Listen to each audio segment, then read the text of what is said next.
the sun again. I choose love.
Ladies and gentlemen, the American Choir for World Peace. Let's give them a big round of applause. Thank you so much. Thank you. Thank you. Thank you. Thank you for starting off our unique meeting in a very, very unique way. We'll see you in 2 weeks. We'll do it all over again. Let's give another round of applause.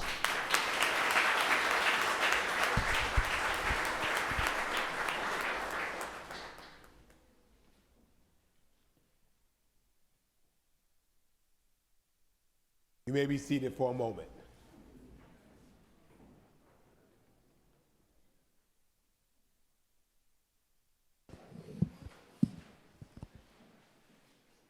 Mr. Clerk, if you would please call the roll.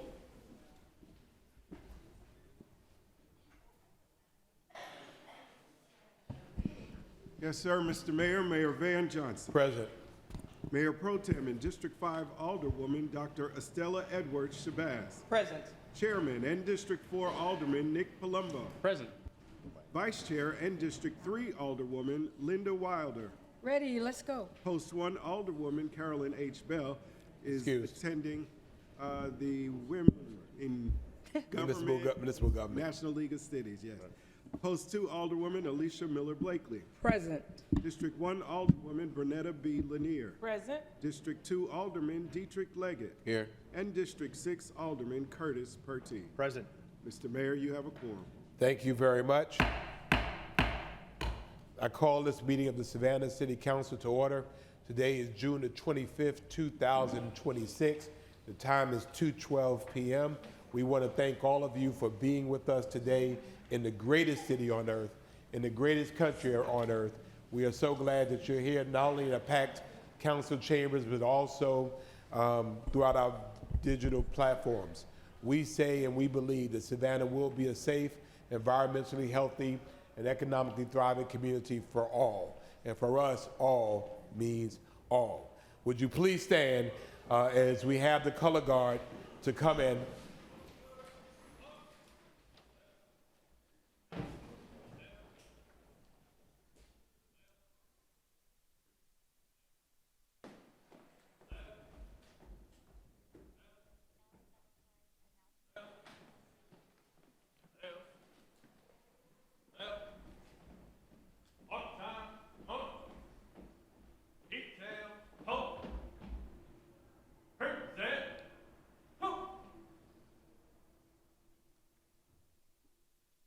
We would now have our invocator for the day to be introduced by Alderwoman at Large District Post 2, Alicia Miller Blakely.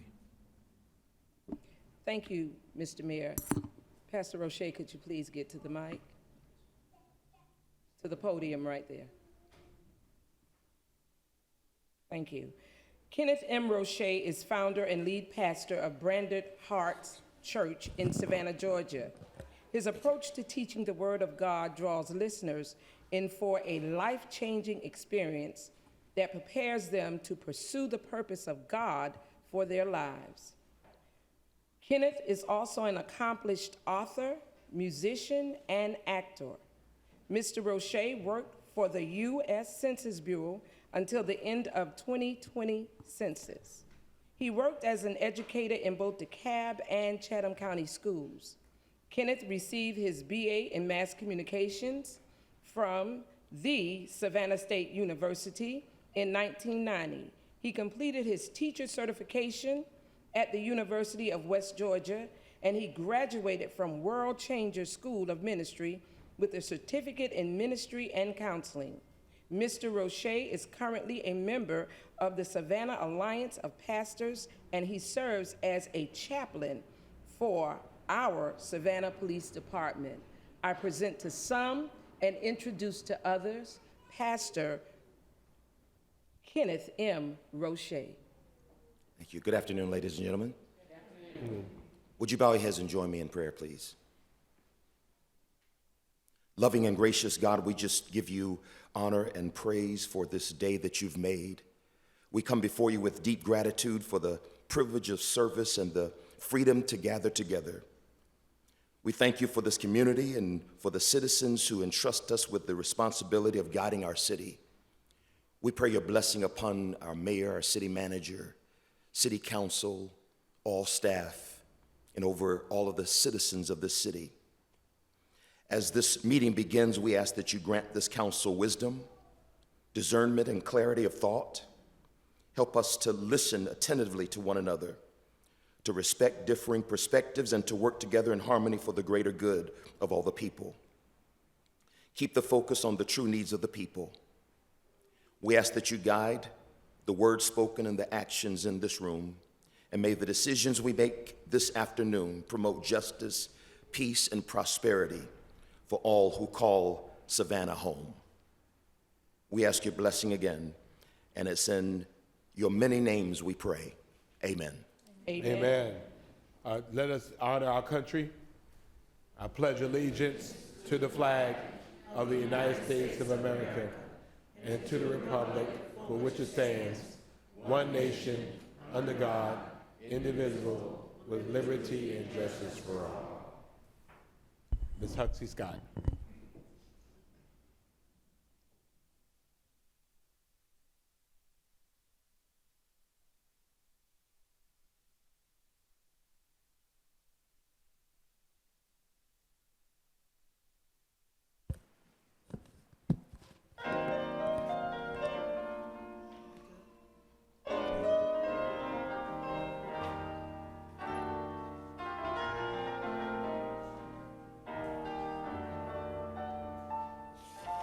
God bless America,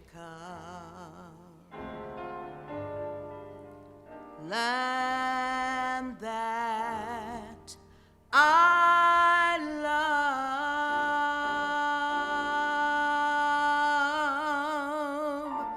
Stand beside her and guide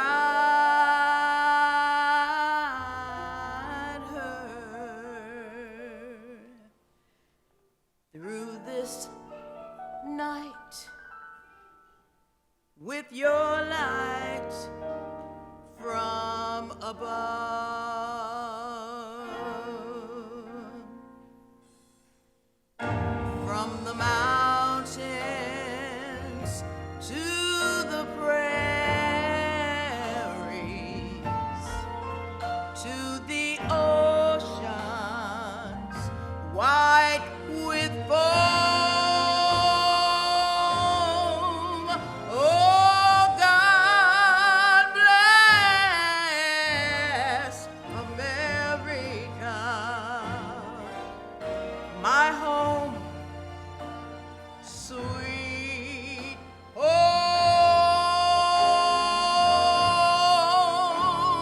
God bless America. It's my home, sweet home. From the mountains to the prairies, to the oceans white with foam. It is my prayer today. God bless America, my home, sweet home. Oh, God, shower down your blessings on America. It is my home, sweet home.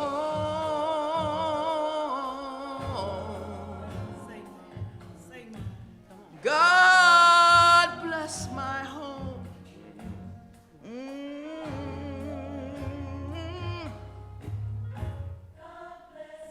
We hold these truths to be self-evident in America, that all men are created equal, that they are endowed by their Creator with certain inalienable rights, that among these are life. There was one who said, I've come to give you life, and life more abundantly, that among these are life and liberty. Whom the Son set free is free indeed, that among these are life, liberty, and the pursuit of happiness. Oh, happy is the nation whose God is the Lord. Happy is the nation whose God is the Lord. I pledge my allegiance to the flag of the United States of America and to the republic for which it stands, one nation under the God of Abraham, Isaac, and Jacob, indivisible in love, indivisible in peace, indivisible in hope, indivisible in righteousness. We are your people. We humble ourselves and pray. We ask you to bless this land. God bless America from sea to shining sea. God help America. Oh, we need a revival of joy, love, and togetherness in America. 'Cause it's my home and I love it. Sweet home,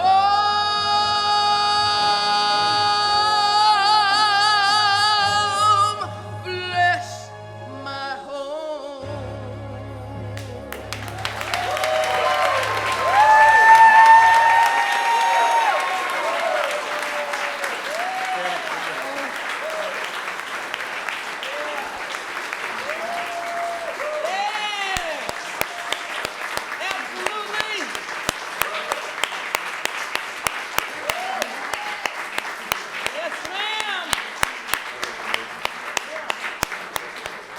Retire the colors. No, not yet. Come over here.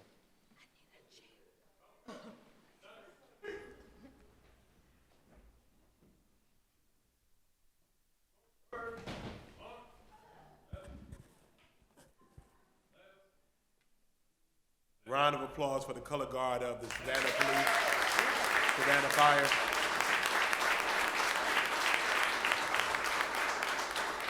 And I think if I'm already going to get in trouble, you can be seated, please. We're going to ask Huxley's family to come up, and friends, and mama.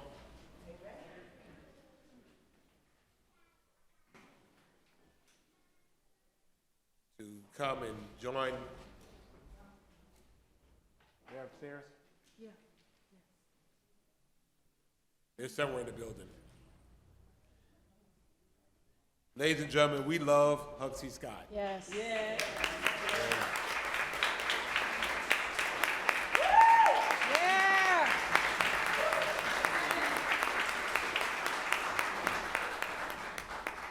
And she would have told me as we kind of locate everybody. Yeah, come on. Come on. Come on.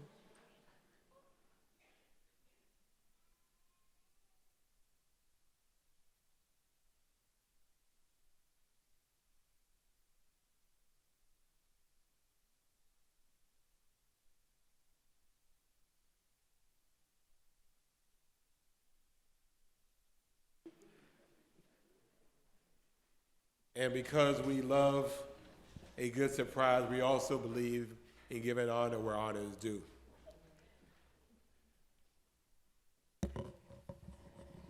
From the Mayor's Office, City of Savannah, whereas Huxley Scott is a native daughter of Savannah, Georgia, widely regarded as one of the most accomplished and beloved jazz and blues vocalists ever to grace the stages of Savannah and coastal Georgia. And whereas her extraordinary musical career spans more than 5 decades, during which she has shared her remarkable talent, passion, and artistry with artists throughout the region and beyond, helping to define and elevate Savannah's rich musical heritage.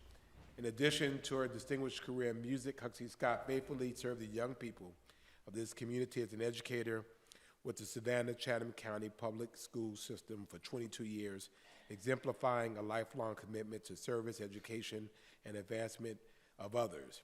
And whereas a proud graduate of the Savannah State College, now Savannah State University, she began her professional musical career as a jazz vocalist in 1973 and quickly earned recognition for exceptional talent. Wouldn't you agree? Yes. In 1976, she was selected as Miss Champagne Music Come on now. in a competition co-sponsored by WTOC, an honor to provide her the opportunity to perform with the legendary Lawrence Welk and his orchestra. And whereas throughout her career, Huxley Scott has performed with many of Savannah's premier jazz ensembles and symphony orchestras, and has shared the stage with internationally renowned artists, including serving as a featured opening performer for jazz icons Lionel Hampton and McCoy Tyler. And whereas she holds a unique place in Savannah's musical history as the first vocalist for the Telfair Jazz Society, later known as the Coastal Jazz Society, founded by local jazz pioneers Ben Tucker and Teddy Adams, Yes. and later became the first vocalist of the Savannah Jazz Orchestra during the 1980s.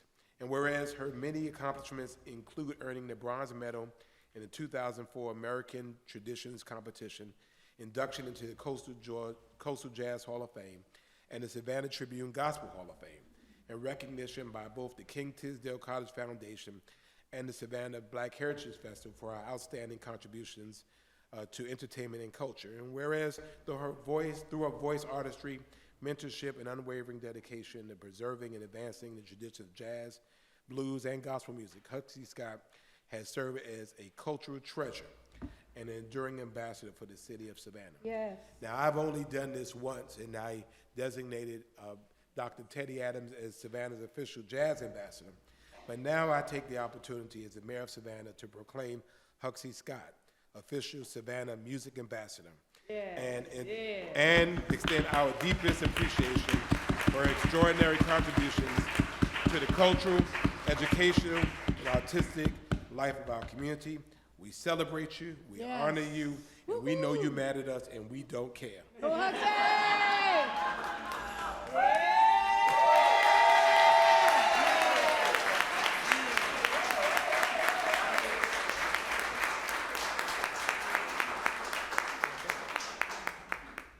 Yeah, go Huxley! Now, if you don't hear him say something, we're gonna make you sing again. I can't say anything but thank you. We appreciate you. Appreciated my work, but my life has been a work of heart. I enjoy singing. I enjoy the play that I get back from the audiences, and I thank you for just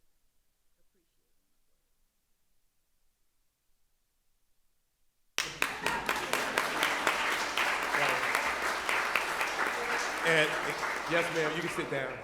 And Huxley's 90-year-old mom is over here looking all cute in her purple. She didn't get the red, white, and blue memo, but you're looking good. And daughters and family, all y'all wave your hands, and we're so glad that you're here. Thank you all. Thank you. Thank you.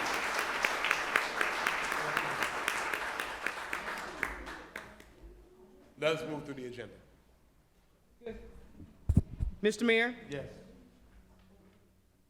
for the third item on our agenda, I would like to make a motion for the adoption of the regular agenda meeting for June the 25th, 2026. Second. Been properly moved and seconded that we adopt the council agenda for whatever date it was you said. June the 25th. June 25th? Yes, sir. All right, all in favor indicate by saying aye. Aye. Opposed? Motion passes. Mr. Mayor, I'd like to make a motion for the approval of the minutes for the work session and city manager's briefing held on June the 11th, 2026 at 11 o'clock a.m. and for the approval of the minutes for the regular meeting held on June the 11th, 2026 at 2 o'clock p.m. Second. Been properly moved and seconded that we approve the minutes of the work session, city manager's briefing held on June the 11th, 2026 at 11 a.m. and approval of the minutes for the regular meeting held on June the 11th, 2026 at 2 p.m. You've heard the motion. All in favor indicate by saying aye. Aye. Opposed? Motion passes. We are now pleased to proclaim, to have our members of our 250th Celebration Committee up. Alderman Palumbo, would you join us up here as well?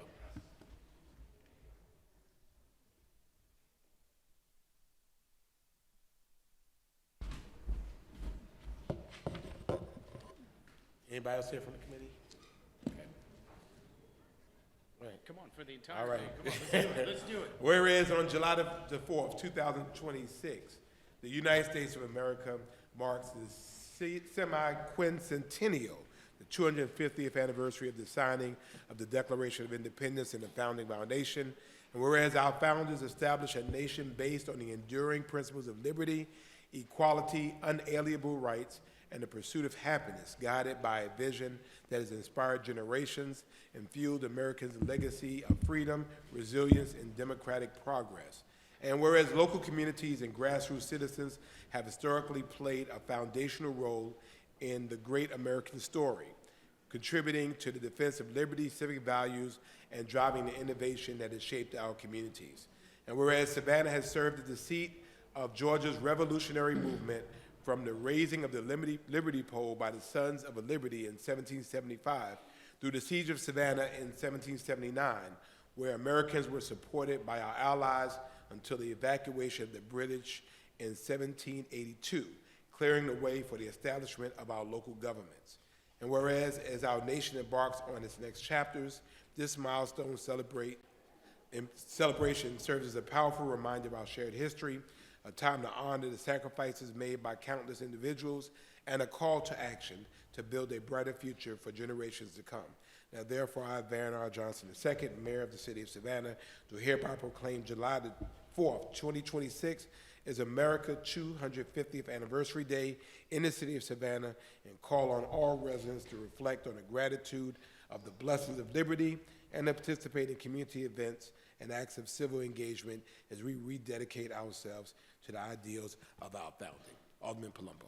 Oh, thank you, Mr. Mayor. It is such an incredible honor to serve as your chair of the Savannah 250 Committee. What an outstanding presentation and kickoff. Let's give it up for the mayor for helping us organize this. Ms. Huxley Scott, that was incredible. And I want to take you back. I want to take you back to the same ground that we were standing on in 1775, because a full year before the Declaration of Independence, the Sons of Liberty raised a Liberty Pole right here in Savannah, a bare mast driven into the ground and a dare to an empire that we could be different. We were a colony on the edge of that empire, full of people that could have kept their heads down, could have stayed loyal, could have stayed safe, but dared to be different. And while they chose that different path, gathered under that pole and later in our squares, they listened to the most profound dare that they could make to that empire, that all men are created equal, that a government answers to its people or it answers for itself. And from that poll in 1775 to the day the British finally evacuated in 1782, the city was the beating heart of Georgia's revolution, and that's our story. So this year, as a part of the committee, we're launching in a year-long celebration to tell our story loud. We are taking and reclaiming copper from the original cupola of this very building, City Hall, and forging it into a time capsule that will lie here in the rotunda for generations. That's the city giving back to the city, with our hopes, dreams sealed inside, ready for the next generation to open them. We're partnering with the Learning Center and Senior Citizens, Inc. to walk Savannah through its own revolution, the real people, the real corners of our own history that we pass by every single day that deserve to be celebrated. And on August 10th, we all invite you. We're going back to Johnson Square to reread the Declaration of Independence out loud the way that Savannah heard it in 1776, and we will consecrate that ground all over again. And all are invited. Bring your family. None of this happens without Luciana Spraker and our municipal archives and our team. Can we give it up for the team? Yeah.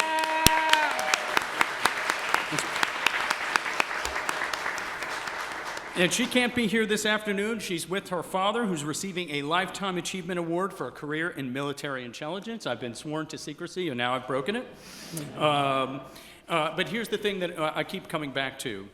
We know that freedom isn't inherited, it is kept, and it has to be fought for. And the same care that we give to these storied chambers to invest in what we love and protect what's worth protecting, that's a care a free people owe to their liberty for this generation and the next. So thank you all for the opportunity for this wonderful celebration. To everyone on the committee, could you please rise that's been a part of this and be recognized? Everybody that's on the committee and been part of this celebration. Come on, please come on up. Can we give them a round of applause? And I thank you all for the work that's already behind us, and thank you for all of the work ahead. If you could take a moment, maybe you come by and introduce yourselves. Come on down to the dais and the microphone here. Tell us who you are, your name, who you're representing. There we go. We got a mobile mic. I'm Nora Lee with Coastal Heritage Society. Roger Smith, Director of the Learning Center of Senior Citizens, Inc. I'm Robert Vineyard. I'm Vice President of the Sons of the Revolution and Vice Chairman of the Savannah 250th Commission. I'm Sammy Strode. I'm the Chairman of the 250th Commission and the President of the Sons of the Revolution. Hey, good afternoon. I'm Julie Musselman. I'm the Director of Savannah's Waterfront. Yeah. Hi, I'm Kathy Schutz. I'm the Secondary Social Studies Specialist for Savannah Public School System. Yay. Tara Kelsey, Education Chair for the Savannah 250 Commission and also Savannah Chatham County Public School System Massey Heritage Center. Yeah. Fantastic. Next thing, Mr. Chairman? Come on down. I wasn't prepared to say anything, but I do want to thank the city. Y'all have gone above and beyond. You've been gracious in your support and in your time and your understanding, and we want to thank all of y'all for what you've done. We're just now getting started. We've got the rest of the year. There will be events every single month, and starting with 4th of July at this Colonial Cemetery, somewhere but in Winnett's Colonial Cemetery, we don't know where, but we will have a ceremony for him. Then at noon, listen for the church bells, because for 15 minutes there will be chiming in downtown Savannah. Next month, on August the 10th, we will be reading the Declaration of Independence. There will be something that will happen in September, and then, of course, in October, we'll be doing the Siege of Savannah, and there will be more to come. Thank you.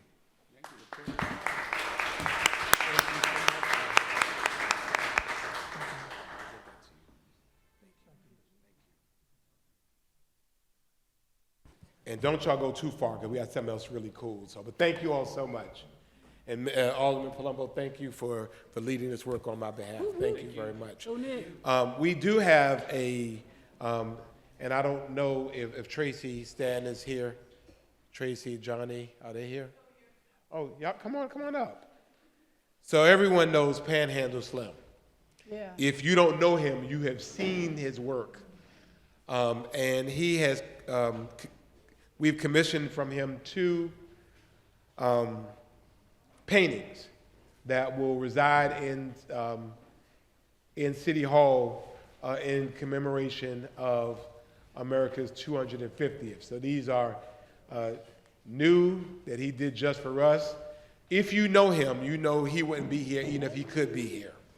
He doesn't like this kind of stuff, and he did have a real something to do. So we have his wife here, Tracy, and his son, Johnny. And so I wanted to give you a chance to say hello, and then we're going to unveil these 2 America 250 offerings. Thank you. I just wanted to say, as you probably know, Scott, Panhandle Slim Scott, really loves Savannah, and he's always humbled and honored when anything like this happens. You know, embarrassed too, but humbled and honored, and so happy to be a part of Savannah's rich artistic history, creative history. All right, so we're unveiling. Are we all unveiling? We have to figure out a way to turn them around so everybody can see them.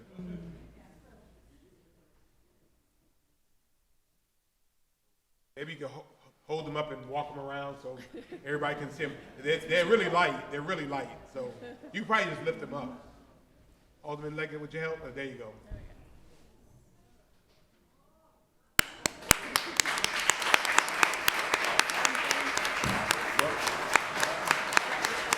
So let me read them.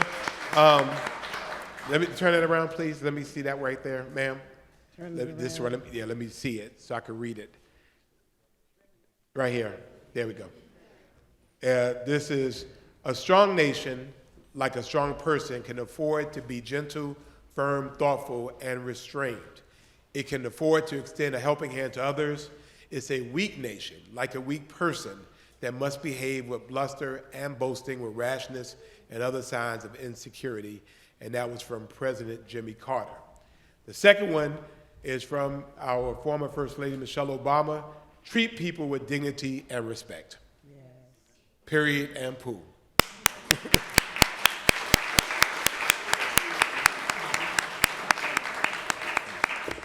And we will have these on display in City Hall, but since he couldn't be here, Ms. Tracy and Mr. Johnny, I'm getting ready to do it again. Whereas the City of Savannah has long been recognized as a community that celebrates creativity, culture, and artistic expression as essential elements of its identity and quality of life. And whereas Scott Stanton, widely known as Panhandle Slim, has become one of Savannah's most recognizable and influential voices, enriching our city through his distinctive folk art, public installations, and unwavering commitment to creative expression.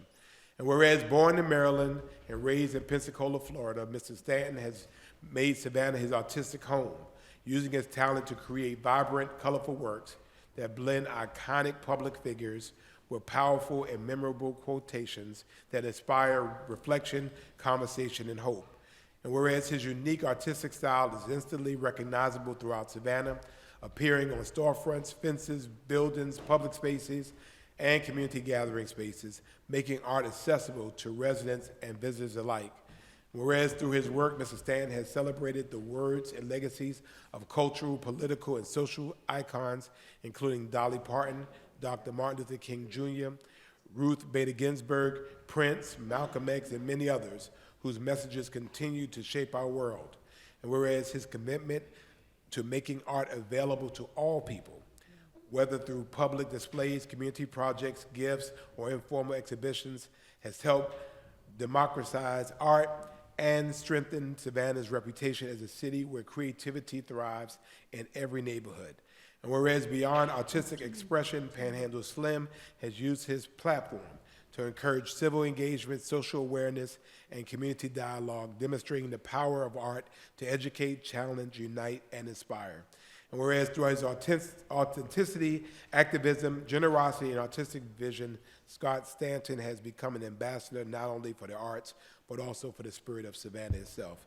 Now therefore, I, Van R. Johnson II, Mayor of the City of Savannah, do hereby proclaim Scott Stanton, Panhandle Slim, official art ambassador for the City of Savannah, and encourage all of our citizens to recognize and celebrate his extraordinary contributions to the cultural fabric of our city, his dedication to making art accessible to all, and his enduring impact on Savannah's creative identity.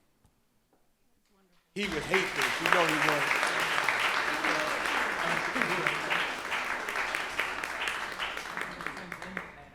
That's right.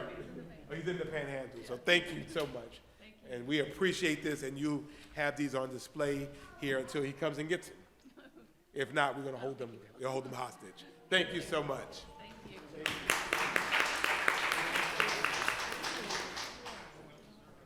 Yeah, Tracy and Johnny. Woohoo!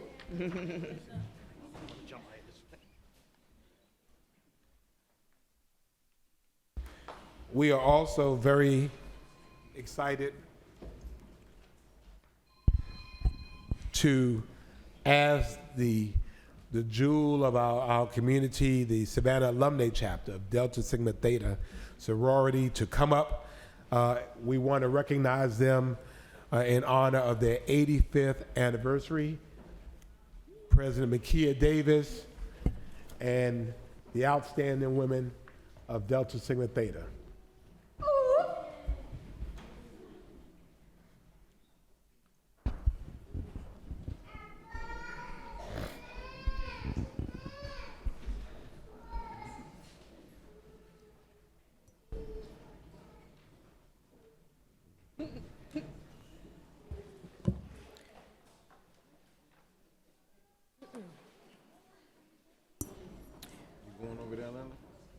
Good afternoon. Good Mayor afternoon. Johnson, City Council, and a special shout out to our soror, Linda Wilder Bryant, and City of Savannah.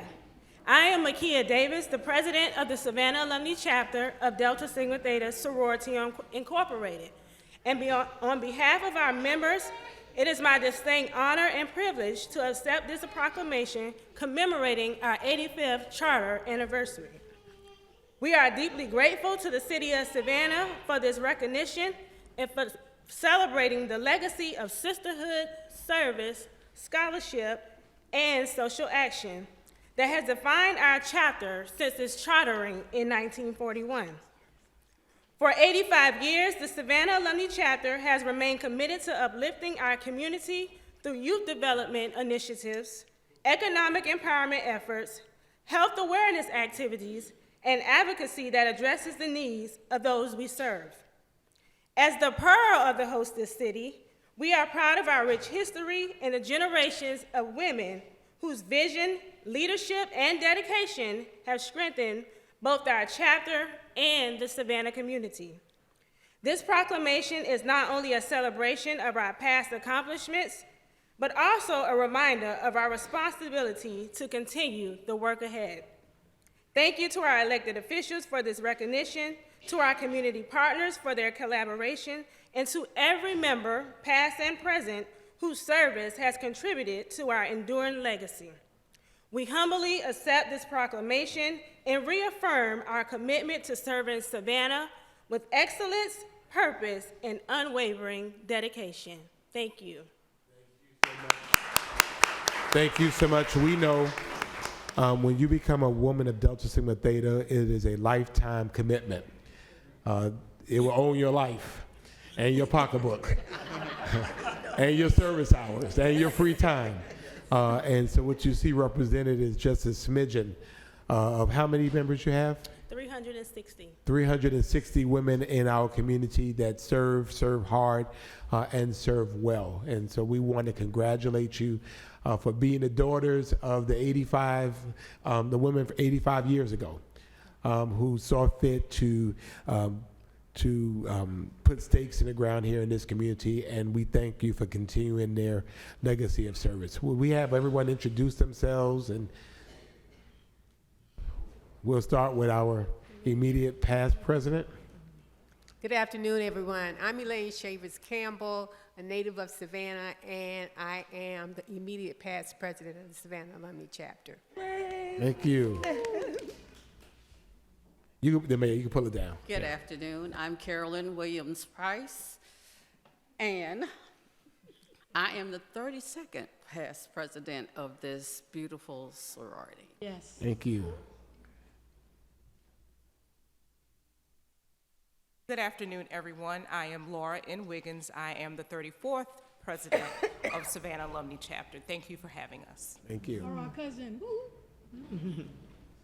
Good afternoon. I'm Stacy Kopic. I'm the current correspondence secretary of our chapter. Thank you. Good afternoon. I'm a member of Team Savannah, but I am member of the National Program Planning and Development Committee, Economic Development. And my name is Miranda Lumpkin-Lotson.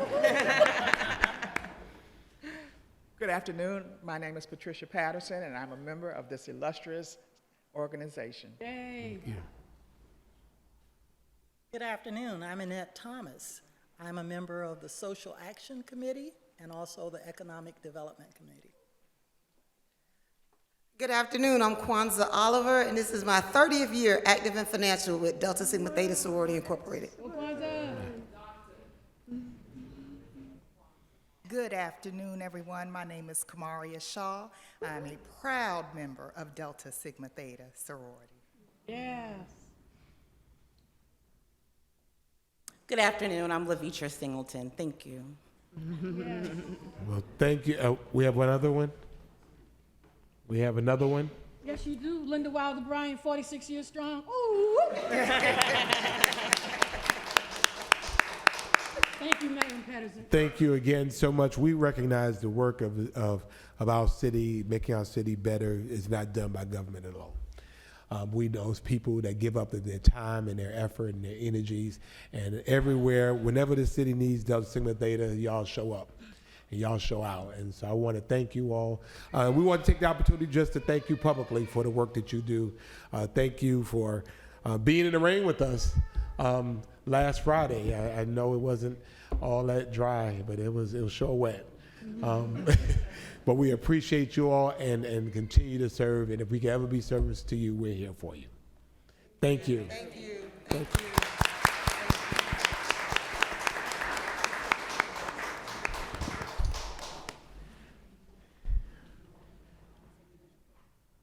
We'll now have a presentation by the Office of Human Resources for Year of Service recognition.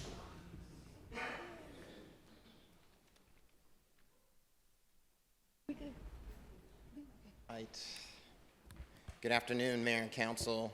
Jeffrey Grant, Senior Director of Human Resources, and I thought it was fitting that we're celebrating 250-year milestone of our great country, but I think it's even more fitting that we're celebrating the milestones of some great public servants at the City of Savannah. We always say that great public service starts with great public servants, and we also know that great communities don't just happen. Right. It's the great people that put their work forward. So we are very excited this morning because we're going to be acknowledging our team members at Team Savannah who have over 30 years at the City of Savannah. Yes. 30 years. And let me say this, one more thing before I step out of the way so we can honor these individuals. Over 530 years of service you are about to hear right now. Yes. 2 times our country. So without further ado, Mr. City Manager, do you have any words before we get started? All right, we're going to rock and roll. All right, from Management Services. We have Stephanie Mitchell, who is from the Risk Management Department. She's a risk management technician, 30 years.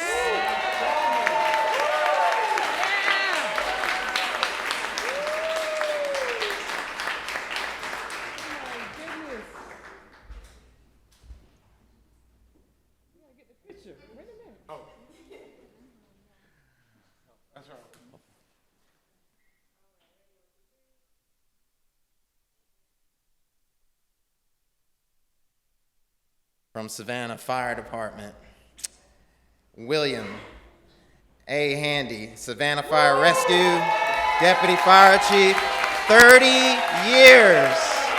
30 years.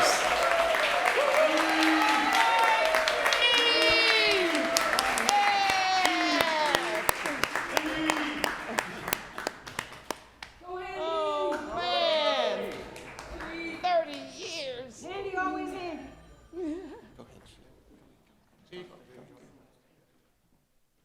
Excellent. 30. Woo! Hey, Handy.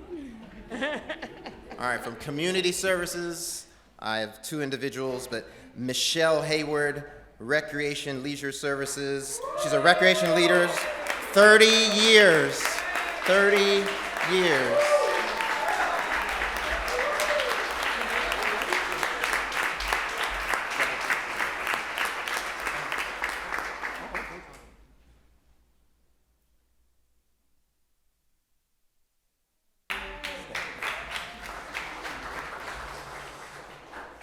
"30 years, Recreation and Leisure Services, Miss Deborah Bacon.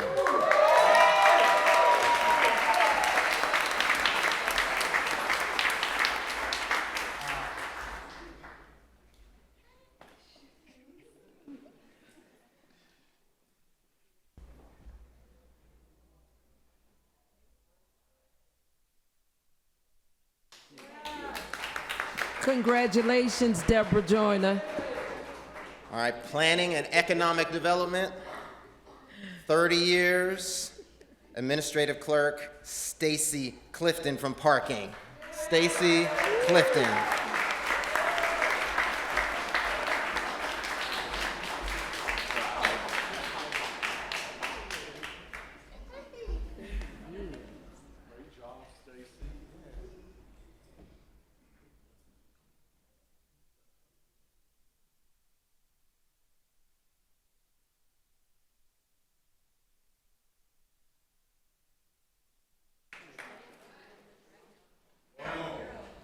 All right, I'm saying the years first for a reason. So, 40 years, Administrative Assistant from Transportation Street Maintenance Division, Lori McCain.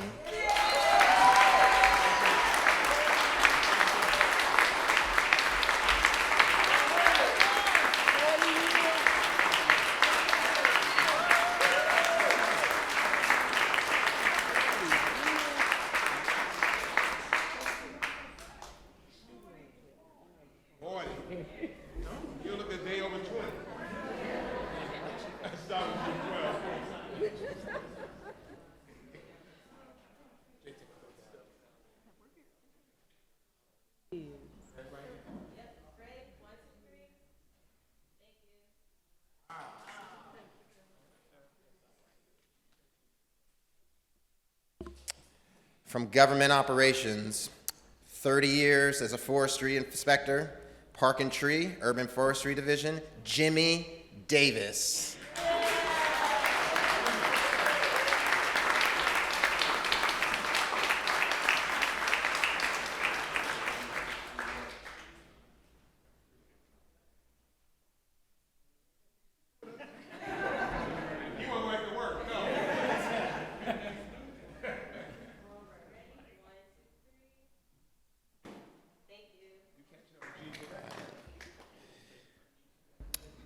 "30 years, heavy equipment operator with sanitation, George McCrae.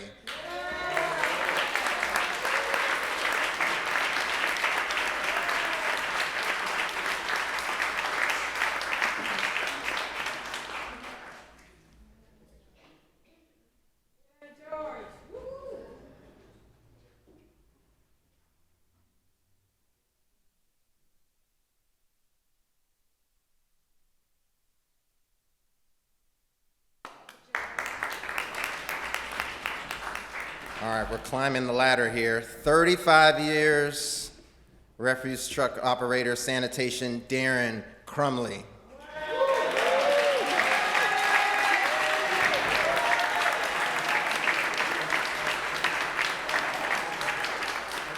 Darren! Oh.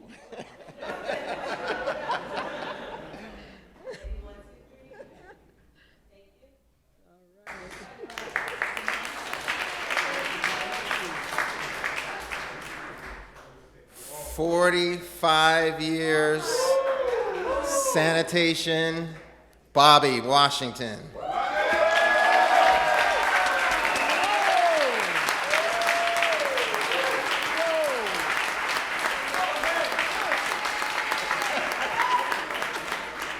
Bobby!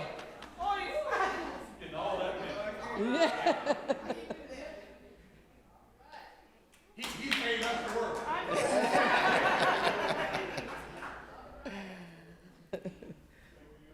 All right, Service Center, Water Resources, 30 years, heavy equipment operator, I&D plant, Sean Bolden.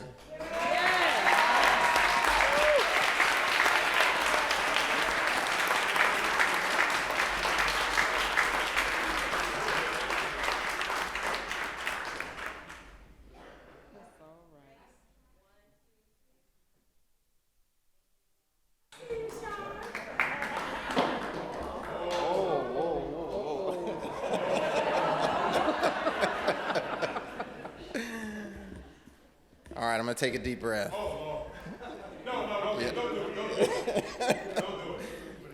Don't do it. 50 years.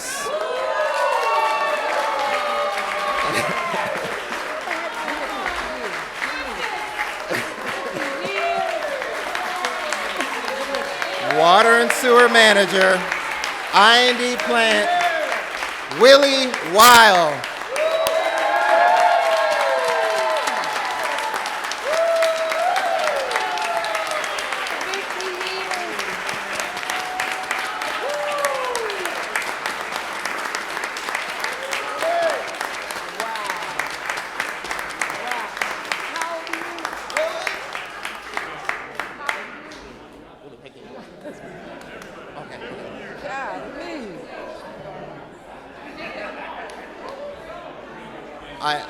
I'd also like to get everybody's attention real quick.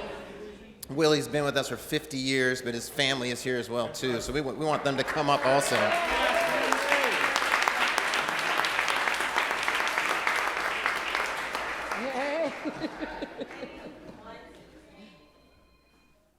Awesome. 50 years.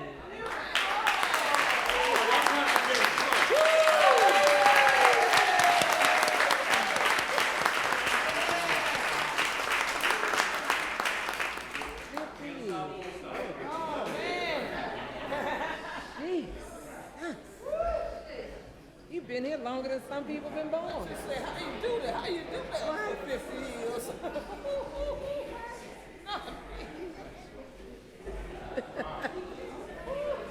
All right, let's get through this agenda.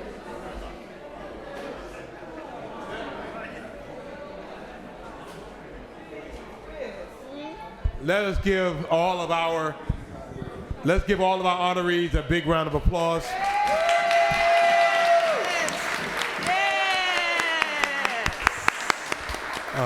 Every year I attend a Employee Service Awards dinner, and I told the city manager, we were discussing it, and I said, particularly when you've reached 30 years, they need to come before council.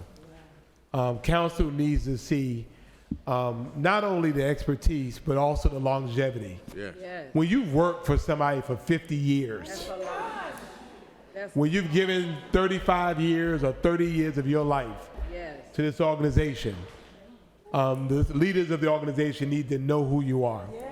So I hope that you don't mind that we took the time, and we will continue to take the time to praise our own pond. And you know, when people stick with you, again, this is a big feat. So again, thank you all. Thank you, Mr. City Manager. Thank you, Jeff Grant, for allowing us to see the individuals who have stuck with us. So let's go ahead, let's get into it. Let's go ahead and make our airport friends happy. Yes, sir, Mr. Mayor. We'll go to Airport Commission items 30 through 39. If there are no pullouts, Mr. Mayor, I'd like to make a motion for the approval of items number 30 through 39. Second. Probably moved and seconded that we approve items number 30 to 39. Oh, excuse me, Mr. Mayor. Excuse me, Mr. Mayor. Can we do from items number 30, 34, through 34, and then 36 through 39. Yes, sir. Second. Been probably moved and seconded that we approve items number 30. Is an approval of a contract with C.W. Matthews Contracting Company for construction services associated with the Construct Terminal Apron North Bypass Taxi Line and Taxi F reconstruction project in the amount of $28,256,704. Item number 31 is approval to fund an additional year of the professional service agreement with Carol Halliday and Associates in the amount of $96,000. Item number 32 is the approval to renew the in-market arena scholarship and marketing agreement with OVG Facilities and Zoya Sports in the amount of $1,025,000. Item number 33, approval of the Commission's agreement share for CityWorks license renewal with Azecta Systems LLC in the amount of $57,400. Item number 34, approval to procure all-in-one airport management solution from VOC Incorporated in the amount of $496,217. Item number 36, approval to procure 3 mid-size sport utility vehicles from Sierra Chevrolet Buick GMC in the amount of $128,160. Item number 37, approval of change order number 1 with Founders Maintenance and Restoration in the amount of $97,364. Item number 38, approval to execute amendment number 1 to task order number 23 for Med and Hunt for construction administrative services associated with North Economy and long-term hourly parking garage restoration project in the amount of $58,500. And item number 39, approval to amend the agreement with marketing and public relations consultant Joe Piani of Luna PR in the amount of $40,000. You heard the motion. All in favor indicate by saying aye. Aye. Opposed? Motion passes. Item number 35 is approval of a task work order number 24 with AECom for the access control system replacement in the amount of $479,481. Mr. Mayor? Yes, ma'am. I'd like to recuse myself for the purpose of business. All right, is a recusal. Is there a motion on this item? Mr. Mayor, move for the approval of item number 35. Second. Been properly moved and seconded. All in favor indicate by saying aye. Aye. Opposed? Motion passes and 1 recusal. Thank you very much. Let's go back through the agenda and let's go to alcohol license hearings. We have 3 on the agenda, items 10 through 12. Number 10 is approval of a Class C liquor, beer, and wine by the drink alcohol license with Sunday sales to Brandon Aguilera for Beer Spot, a restaurant at 501 Montgomery Street in District 2. Item number 11 is approval to add a Class C liquor by the drink alcohol license to the existing Class C beer and wine alcohol license with Sunday sales to Nicholas Lambros for Ben's Neighborhood Grill. A restaurant is 780 Hudson Memorial Drive in Automatic District 4. And item number 12, approval of a Class C by the wine by the drink alcohol license for Sunday sales to Fox Tran for Omelette Cafe at Montgomery Crossroads, a restaurant located at 49 West Montgomery Crossroads in Automatic District 5. Are there any pullouts regarding any of these items? If not, then it's a public hearing that I am declaring open. Does anyone have anything against any of these items? Going once. Going twice. Speak now if ever hold your peace. Mr. Mayor, Yes. ask that we close the hearing. Second Been motion. probably moved and seconded that we close the hearing. All in favor indicate by saying aye. Aye. Opposed? Motion passes. Item number 10 is for Biera Spot, Alderman Leggett. Yes, sir, Mr. Mayor, ask that we approve the Class C liquor, beer, and wine by the drink alcohol license with Sunday sales to Brandon Aguilar for Biera Spot. Second. Been probably moved and seconded. All in favor indicate by saying aye. Aye. Opposed? Motion passes. Item number 11, Alderman Palumbo. Thank you, Mr. Mayor. I move for the approval to add a Class C liquor by the drink alcohol license to the existing Class C beer, wine, alcohol license with Sunday sales to Nicholas Lambros for Ben's Neighborhood Grill. An amazing spot. Second. Second. Been properly moved and seconded. All in favor indicate by saying aye. Aye. Opposed? Motion passing. I come check it out. Item number 12 is for Omelette Cafe, Montgomery Crossroads at 49 West Montgomery Crossroads in Automatic District 5. Thank you, Alderwoman Shabazz. Thank you, Mr. Mayor. I move for the approval of the Class C wine by the drink alcohol license for Sunday sales to Fox Trans for Omelette Cafe, Montgomery Crossroads, a restaurant at 49 West Montgomery Crossroads. Second. Second. Been probably moved and seconded. All in favor indicate by saying aye. Aye. Opposed? Motion passes. Ladies and gentlemen, go forth, be great. Thank you all so much. Did have a point of personal privilege. I did not take care of it, but I need to. Oh, you're good. Alderwoman Dr. Estella Edwards Shabazz. The City of Savannah proudly presents this to you in recognition of 15 years of dedicated service and commitment to the City of Savannah.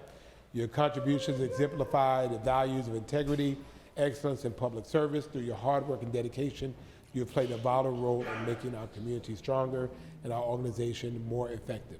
Great public service begins with great public servants. Oh, y'all gonna make me cry. Don't cry. Congratulations. Congratulations. Come on, this way. Oh, we're gonna do a picture. We got to work on it, so come on. Oh, yes, sir. Oh, Mr. Mayor. No speeches. Thank you. All right, moving on to zoning hearings. Item number 13, petition of Josh Yellen on behalf of Orchid Group Incorporated for a future land use map amendment of 0.32 acres at 912 Drayton Street from traditional neighborhood to traditional commercial in Automatic District 2. The campaign item for that is item number 17.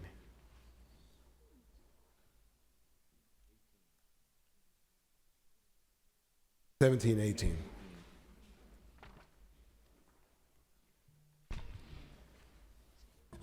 Good afternoon. Good afternoon. Mr. Mayor and Alderman. Eli Zarka, Senior Planner from the MPC, to present this item to you. So again, this is two applications. I will do one presentation just so that's all shown together, but I do believe the items in the end do have to be voted. Future land use amendment first, zoning map amendment second, but I will do one presentation. So you do one presentation for 13 and 14? Yes, sir.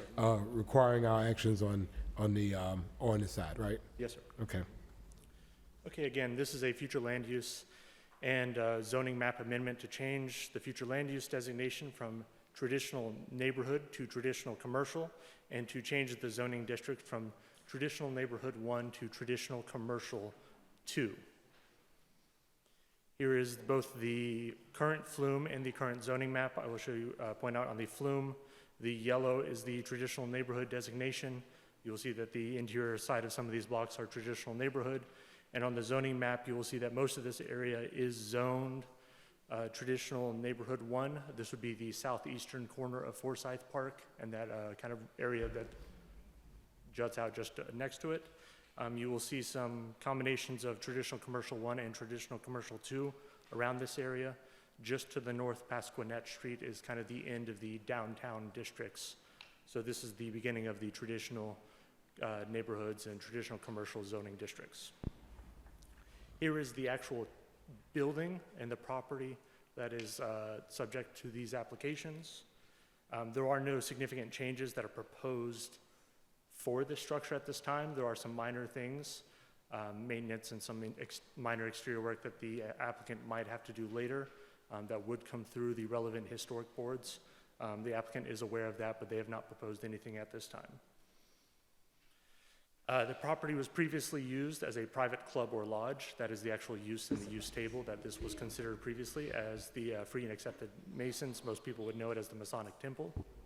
The parcel is considered legal non-conforming with regards to parking. I'd just like to point this out because we have had some public feedback and concerns about parking. This location is within one of the historic districts that does offer some parking reductions, and the previous use of the private club was legal non-conforming. The building was originally constructed in 1940 with that expansion to the rear, I believe, in the early 80s, and it does not require any additional parking as part of this application, as a combination of the non-conforming parking and the parking reductions granted by the historic districts. Also to note, this is not part of this application now. You may see this in the future if this is approved today, as a special use permit would be required for on-premise consumption of alcohol. That may need to come back to you for that particular item later on. And again, as I already stated, no significant changes are proposed to the exterior of the structure. It is proposed to largely remain the same. I will note here, this is just the recommendations from both MPC's staff and the Planning Commission. I will note that they are slightly different. For both, I will go through the future land use first, if that is the way you would prefer that order. The Planning Commission staff does recommend approval of the request to amend the flume from a designation of traditional neighborhood to traditional commercial. And the Planning Commission also recommends approval of the request to amend the flume from a designation of traditional neighborhood to traditional commercial. As far as the zoning map amendment, MPC staff does recommend denial of the request from traditional neighborhood 1 to traditional commercial 2. Alternatively, MPC staff would recommend a change to the traditional commercial 1 district. I will note that the reason for this gets a little expansive, but in the traditional commercial 2 district, which is what the applicant is requesting, the use of an event venue and banquet hall is by right. In the traditional commercial 1 district, the use is special use. So they would have to come back and get that specific use evaluated on the specific context of that use. However, the Planning Commission recommends approval to rezone the property from traditional neighborhood 1 to traditional commercial 2 as the applicant originally requested, with the condition that the petitioner have a good neighbor agreement prior to going to City Council, and I do believe that was submitted to the city earlier this week. I'm available for any questions. Okay, thank you very much. This is a public hearing. We did receive some comments through the clerk's office. 11, they indicated support of this. We have Mr. Hunsrucker, who is here to speak on these items. Mr. Hunsrucker? Is he here? Yes, sir. Okay, come on up, sir. As you know, you have 2 minutes after the point that you use your name. Ms. Yellen, you want to go now, or you reserve to wait? Well, how y'all want to? I mean, if you want to reserve for after his comments. Okay.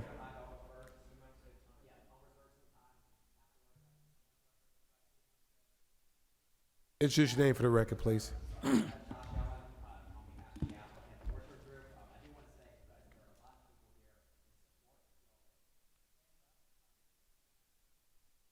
his co-workers, those who have worked with them, they have other event venues both in Tybee and in Effingham County, and so these are people who are here in support of this application. We thought they were here for our Employee Service Awards. Or they might sing as well, so. Okay, we will and the see. singing, that's right. But I did want to recognize them because they did take time out of their day to support the Orchard Group, to support this revival of the building, to reuse it, to bring it back to what it always has been used as. We all know it's been the Masonic Temple for some time. Prior to that, it was a synagogue. This building has always been a public-facing building where people can come in and have events. They are trying to continue that history and that lineage and keep it open for weddings and events in the future. So I do want to thank everyone for coming out Thank you. today. From the staff report, I do want to thank staff for the recommendation. When we went to MPC, the staff recommendation was for denial of the TC2, but approval of the TC1. At the board, it was approved for TC2. What we are proposing today, after talking to the neighborhood groups, to both the VNA and Mr. Hunsrucker's group, is to split the difference, to keep the rezoning as TC2, but to only allow the uses in the TC1 plus the event venue. And that should give y'all comfort as well, because if this TC use decided to change to a bar, Right. they would have to come back before you for a special use approval for a rezoning. This will get them the event venue that they need, but also give the neighborhood associations the comfort that we're only going to do the TC1 uses plus the event venue, which has been aired out. We've had numerous conversations about it. We think that this is a great use for the site, and so we're all comfortable moving forward with that petition, but wanted to put that on the record that we were able to work out this compromise to get the rezoning as requested, but to self-limit the uses because we know that the event venue is the appropriate use for this site. And I'm happy to answer any questions that y'all have in regards to that request. Thank you. We're still on the public record, so Mr. Hunsrucker, I mean, I wish y'all could work out stuff all the time like this, so. No, I was just hoping y'all could work out stuff all the time like this, so go ahead, sir. My name is Jim Hunsrucker, Mayor and Council. Good afternoon. I am President of the Forsyth Park Community Alliance. I would like to say that I'm in support of this change.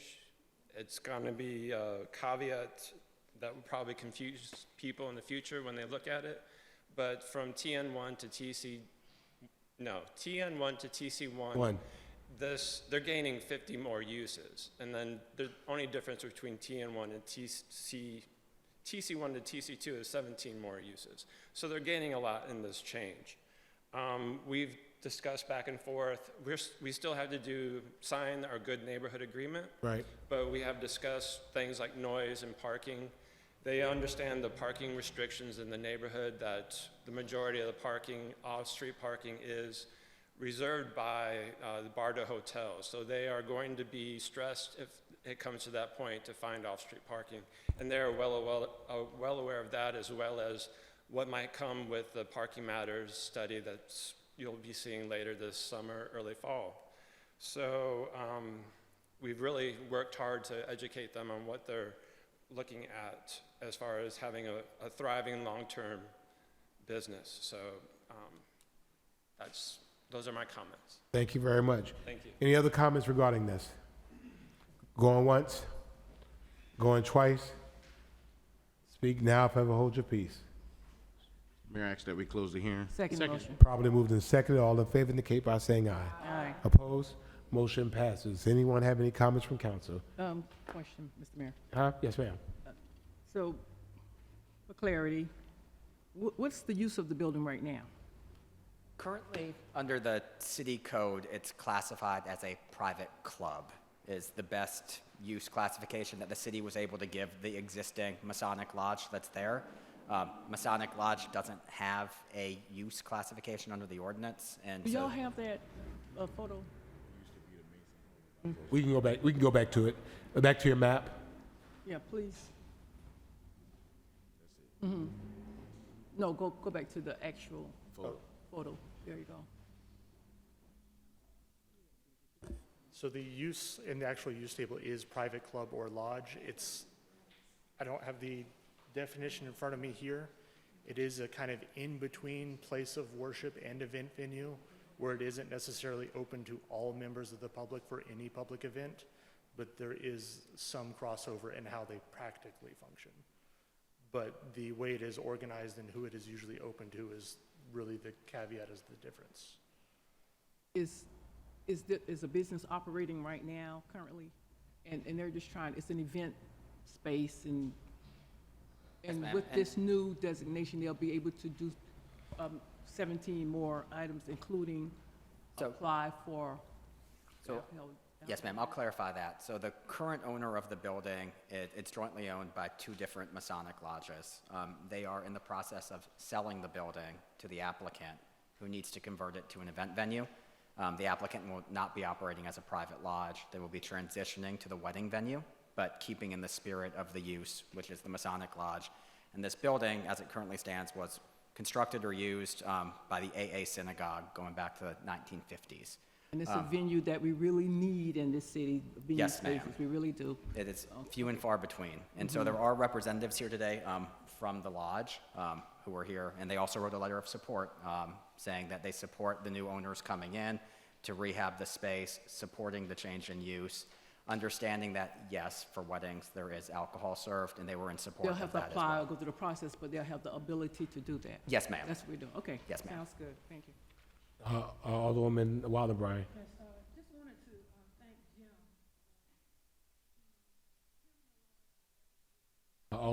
Alderwoman. Him and a lot of our other neighborhood presidents with their due diligence and just coming and using this time to come forward. But he mentioned something, and I wanted to ask Ms. Herman. He mentioned the neighborhood agreements. A lot of times when we go through these developments, we get these neighborhood agreements. So, Ms. Herman, could you just let the public know what those agreements mean when we work with people in the community? Yes, ma'am.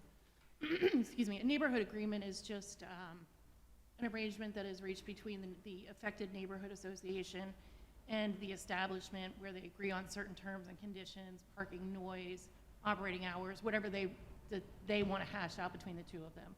And then it's memorialized. It's not enforced by the City of Savannah, but it is enforced between those parties. That's great. Thank you for that information. 1 second, Alderman Leggett. Thank you, Mr. Mayor. But I wanted to, after having a conversation with the mayor and city manager, I want to be exact that any use not permitted, right, Josh, by the TC1 or required special use would need to come back for another hearing of approval. Yes, sir, that's correct. And keeping in the TC2, but limited to the TC1 uses plus the wedding venue is what we're here for today. Correct. Okay, Mr. Mayor. And you would still have to come back before City Council for a special use? So actually, the slide is special use. That's part of the reason why we're trying to work out this compromise on the wedding venue. A wedding venue requires a special use within the TC1 zoning. Right. It does not require it in the The- TC2. We've been very transparent that this is the use we're seeking. And so at MPC in here, we're only talking about the wedding venue use. We're not talking about apartments or a nightclub. We're here for the wedding venue use. So our compromise was to please let us move forward without the special use process, because that's what we're discussing today. But should that use change in the future, absolutely coming back before you. Alderwoman Blakely. Thank you, Mr. Mayor. Could you please give me that physical address again? 912 Drayton Street.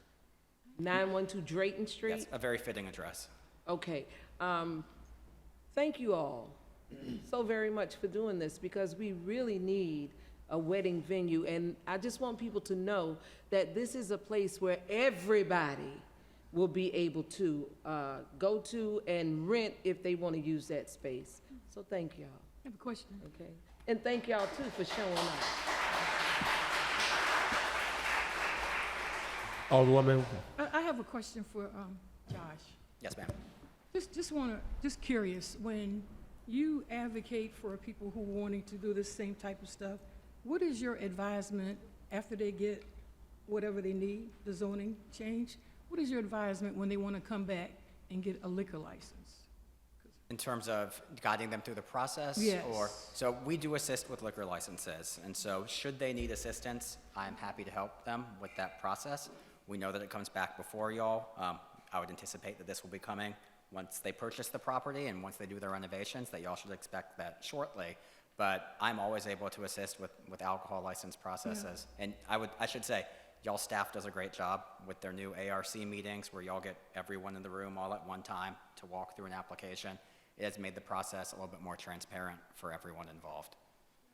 Take that information, thank you. You're welcome. So, Mr. yes. Okay, so I do believe in this instance, a caterer has the ability to serve spirits to their guests. And that's a good thing because that's different from them actually having their own license, but they still will have the ability to serve the guests. So both would actually be permitted. You could have a caterer's license. The venue could also have its own license. For some of the other venues around town, there's not any that are quite like this in terms of being a wedding venue. You know, I don't want to compare it to Victory North because they do concerts, but they also have their own liquor license. But wedding venues are allowed to have their own license, and often, and I will say that when I was in California, I worked for a catering company for 7 years while I was in law school, worked at way too many weddings. A lot of the event venues prefer to have on-site staff because then they know who's coming in and out, that they get to control the alcohol, they know who's pouring, they know who the manager is each and every event, versus having a caterer come in and out with their own team. And so both have their pros and cons, but this site would be allowed to have its own liquor license for these weddings. This is good for the second district. I just wish we could do something like this in the first. Thank you. Yes. Quick question. What is the age of that picture? How recent is that picture? It looked like there's some roof work that has to be done. There needs to be some, I see the applicant smiling, yes, some work needs to be done. Yes. And I'm glad about this. I've been waiting to get married. I just needed a venue. So, I mean, now we have a wedding venue. Mr. City Manager, I can go ahead and get married now. I mean, it was just, I didn't have a venue. So now I have a venue. Is there a motion to close? Is there a second? Second. Properly moved and seconded. All in favor, say aye. Aye. Opposed? Motion passes. Let's move to items number 17. Which will be, it's requested on first and second reading for the flum of 0.32 acres at 912 Drayton Street. Let's take them one at a time. So what is your pleasure regarding item number 17? Mr. Mayor, I ask that the first reading be considered the second and the ordinance placed upon its passage and pass. Second. Been properly moved and seconded. All in favor indicate by saying aye. Aye. Opposed? Motion passes. Remember, on 18, the recommendation should be from a TN1 to a TC1, correct? No? No. TN2? That's right, TN2, right, okay, I got you. The TN2 with the uses limited to the same uses That's as right, got you. So TC1 with TN1 to TC2. Got you. Go ahead. with TN1 uses. With TN1 uses. Should that be stipulated in the motion? If I may. Yes, but it was going to be from the current rezoning to TC2, subject to the TC1 uses, plus banquet hall, event venue, the reception hall use. Subject to TC, I want to make sure we're right now. Yes, sir. Subject to TC1 uses. Plus the wedding, event venue, banquet hall use. Wedding, event, banquet hall uses. Madam City Attorney, is that sound appropriate? It does. It does. All right, Mr. Manager, you're good with that? Yes, sir, I am. All right, what is the motion? I make a motion that we accept the petition of Josh Yellen on behalf of Orchard Group to keep the TC2 but limit it to TC1 uses plus the wedding venue. So moved. Wedding, event, and banquet, right? Banquet venue, Okay. yes, sir. All right, been properly moved and seconded. First reading considered the second. First reading considered the second with the ordinance placed upon its passage and pass, sir. Second. Been properly moved and seconded. All in favor indicate by saying aye. Aye. Opposed? Motion passes. I will get married on 912 day, so we're looking forward to it. Thank you. Thank you. Thank you all so much. Huh? Oh, I met her. For the record, I'm available for adult flower girl, please and thank you. No, you're gonna do pictures. I'll do pictures too. Thank all. I thought y'all were gonna stay around for the rest of the meeting. I got it. Thank you all so much. Appreciate y'all coming out. All right, let's move on to item number 15.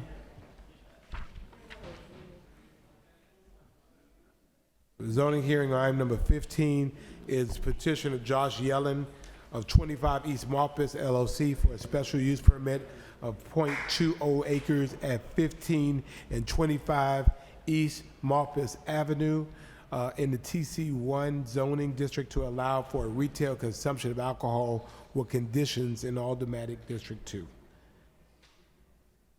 Good afternoon again. Eli Zarka, Senior Planner from the MPC. So as stated, this is a special use permit to allow retail alcohol consumption in connection with a theater. I should note this is not movie theater, this is play style theater. Yes. Now here is the actual building. I believe this is from a few years ago. So some work has been done to it. It was previously used as, I believe, most recently a contractor's office. The property is .2 acres and was previously used as a construction office. Per section 5.4 of the city's zoning regulations, a retail consumption dealer requires a special use permit. This special use permit request is to allow retail consumption dealer in connection with the theater that is proposed to be opening there. I should note that the theater use is by right and does not necessarily require action by this body. The Planning Commission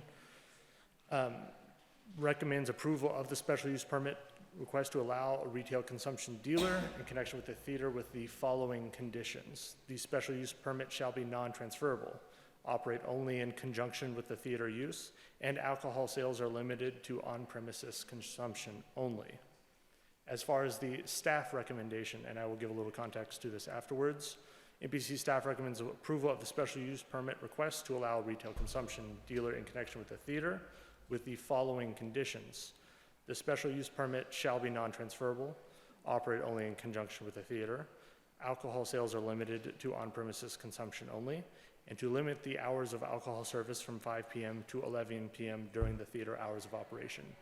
The Planning Commission did vote to remove that last condition to allow for matinee showings to also serve. Okay, this is a public hearing that I am now declaring open. Does anyone have anything to say against this, for or against this hearing? Should note for the record that we received 2 comments through the clerk's office, one that supports and one that opposes. Is there any comments? Going once, going twice? Speak now if ever hold your peace. Is there a motion to close? Yes. Properly moved and seconded. All in favor indicate by saying aye. Aye. Opposed? Motion passes. Any comments or, yes, sir? Yes, sir, Mr. Mayor. I just wanted to ask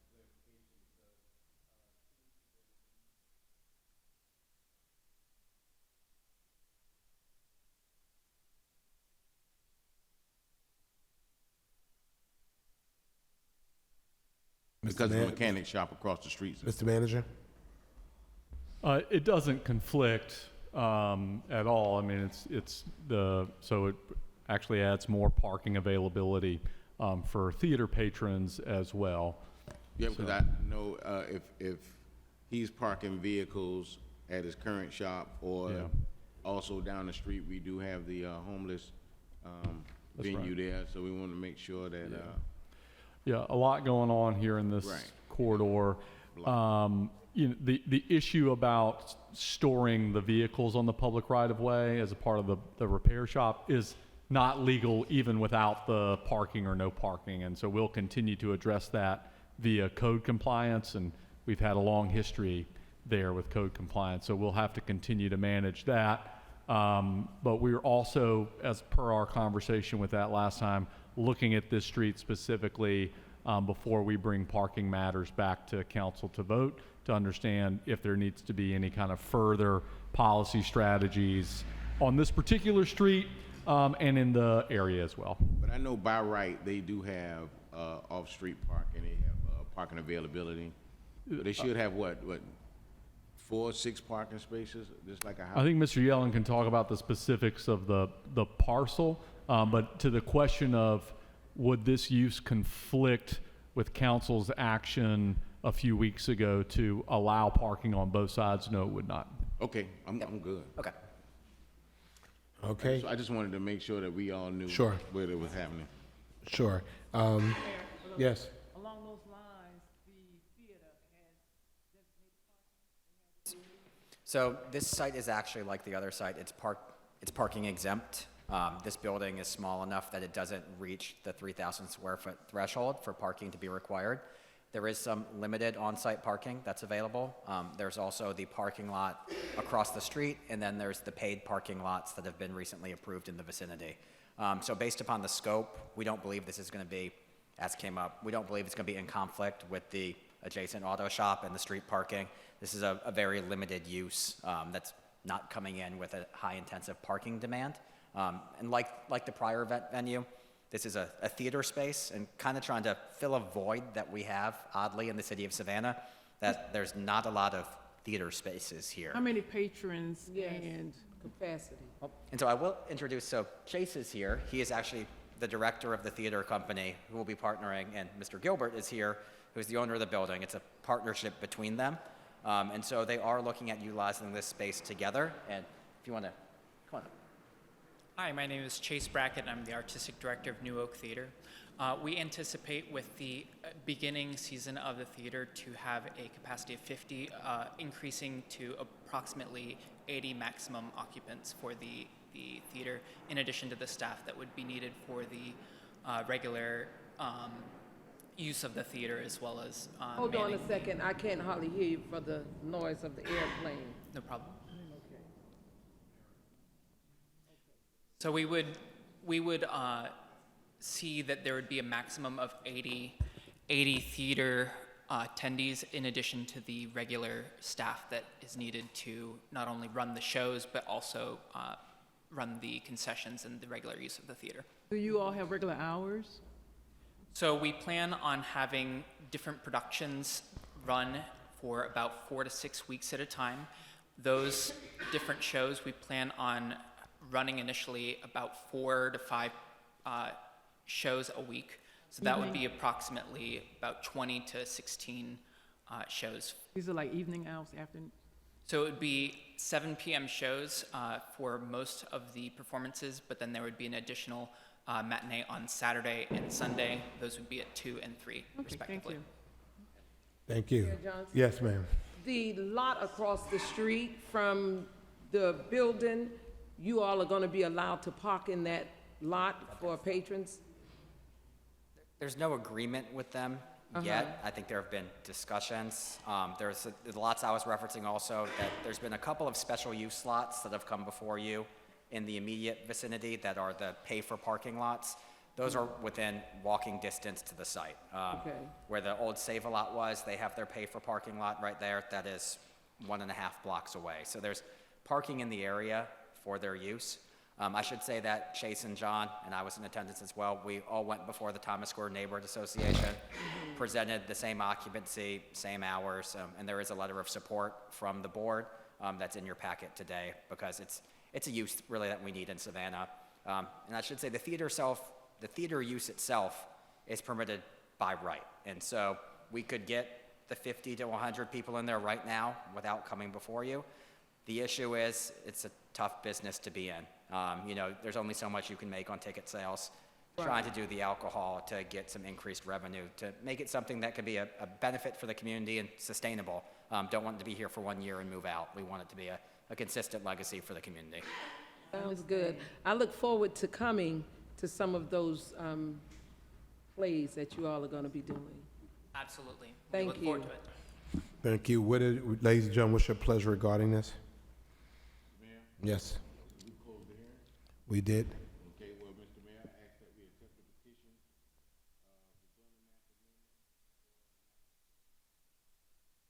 The special use permit. Second. Probably moved and seconded that we approve the petition of Josh Yellen for a special use permit with conditions TC1 in Automatic District 2. All in favor indicate by saying aye. Aye. Opposed? Motion passes. Thank you very much. Looking forward to it.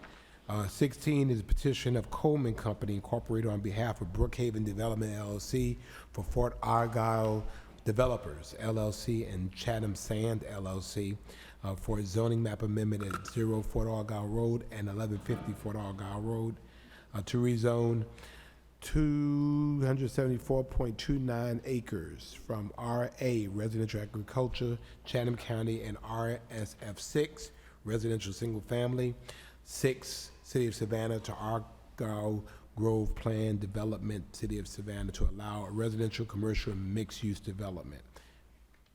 Yes, ma'am. Good afternoon, Mr. Mayor Good and afternoon. members of the council. I'm Subhashi Karunaratna, a planner from MPC. I'll be presenting the MPC recommendation to you today. So at 0 and 1150 Fort Argyle Road, the petitioner is requesting a rezoning for 2 properties. One, you can see the triangular property close to Fort Argyle Road. That is residential agriculturally zoned right now, and it is in the county. And the other highlighted property is residential single-family 6 zoning district, and it is in the City of Savannah right now. So the petitioner is asking for rezoning of both these properties into planned development to be annexed to the City of Savannah. And that is for a new development, which is a planned development identified as the Argyle Grove planned development. And the total acreage of both these properties would be around 317 acres, and it would have mixed use, residential, and commercial development.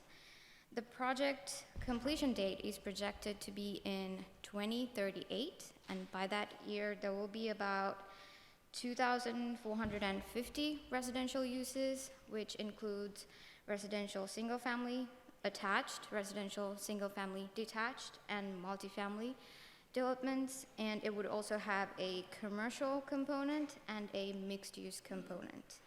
So you are looking at the aerial view of these 2 properties, and you can see that on the property to the right top corner, there's a burrow pit, and according to the petitioner, they have included a provision in the PD ordinance to reserve the right to continue surface mining operations within the boundary of this area, as long as the Environmental Protection Division permit remains active. And the petitioner also noted that the mine is currently going through the closeout process, and the ultimate development plan is to turn the excavated area into an amenity.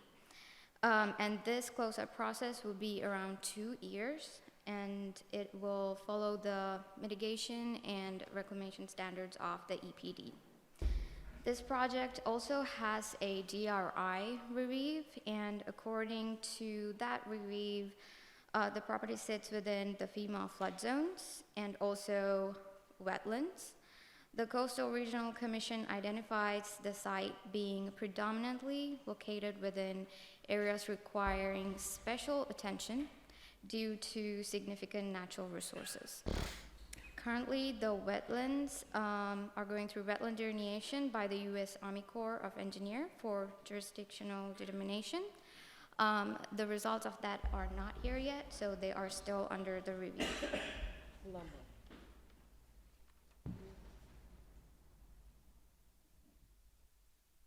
This is the flume and the zoning map that you're looking at. The future land use designation here is planned development, so both the properties are consistent with the future land use map. And you can see the zoning map on your right-hand corner.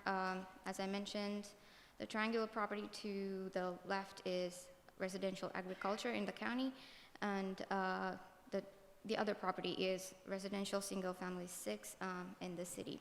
And to the north, there are planned developments, and to the south as well. So this is the proposed master plan of the 2 properties. The blue indicates single-family detached development, and the purple is single-family attached developments. There are 2 tracks for both attached and detached. And there's multifamily in red, commercial in the orange color, and the brown is for mixed use. You can see that there is a connection from New Hampstead Parkway, if you can see the cursor. on the New Hampstead Parkway, and Fort Argyle Road is connected by a new connection. So in the current master plan, this road is proposed to be established in a later phase, but during the discussions with GDOT, they wanted this road to be established in the initial phases because Tract 1, you see over here, will be the first development that's going to happen, and that's going to add 300 single-family units to this area, and according to GDOT, Fort Argyle Road would not be able to handle all that traffic, so they wanted to divert the traffic in north and south, and that will be a part of, that development will be a part of the development agreement with the city as well. This you're looking at is a sample of the proposed use table. So right here you're looking at majority of the commercial and mixed use uses.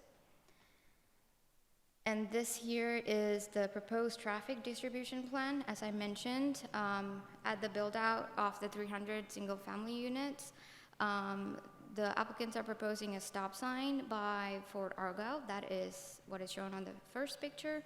And in the later phases, they will be changing the stop sign into a signal light, and the connection from New Hampstead Parkway to Fort Argyle Road will also be extended, and there will be more signal lights in Highgate Boulevard and Little Neck Road. And the total traffic generation is estimated to be 27,079. So this project, according to the future land use map and the locality, is a good project for this site. And the MPC staff and the Planning Commission is recommending approval for the rezoning from RA and RSF 6 to PD as requested by the petitioner. Thank you. Okay, thank you very much. This is a public hearing, so anyone have, I'm declaring open, anyone have any comments regarding this? We do have Annette Hickey. Did I pronounce it right? Okay. All right, so you have 2 minutes from the moment you start your name. Annette Hickey. Okay.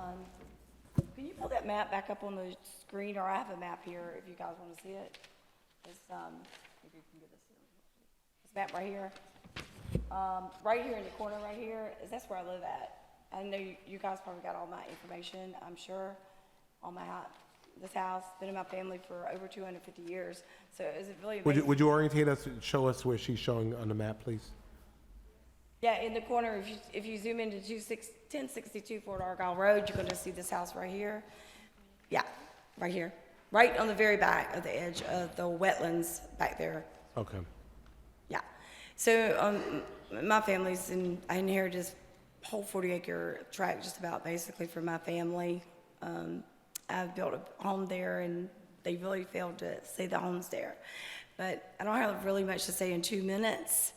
But I want to, I spoke with Landry yesterday. The road coming over to the Hall Pit is a temporary road. It's not permanent. So that's going to be taken out. And also, I'm just asking to have my 100-foot buffer to separate me from this operation that's been going on for a while. I have a 100-foot buffer down one side. I'm asking for my 100-foot buffer throughout the back of the Carter-Tillman subdivision. And I have 2 homes there, by the way. So you've asked for, you say you've asked for a 100-foot buffer from them as well? Yes, sir. Have they seemed amenable to this? I'm sorry? Have they seemed amenable to this? Well, I haven't had much response. I mean, I want to work with them, but one of y'all's people, Bridget, gave me a president back in January, so I'm just now able to really be communicating with everybody, but a lady named executive decision was made to give me a president back in January. So I had to get rid of that and take care of that problem. And so just all I'm asking is, as long as I reside in this home, that I have a 100-foot protected buffer to protect my whole assets through the back. Okay, well, this item, I mean, you have some time. This is only on first reading, so we're not taking action on it today. Yes, sir.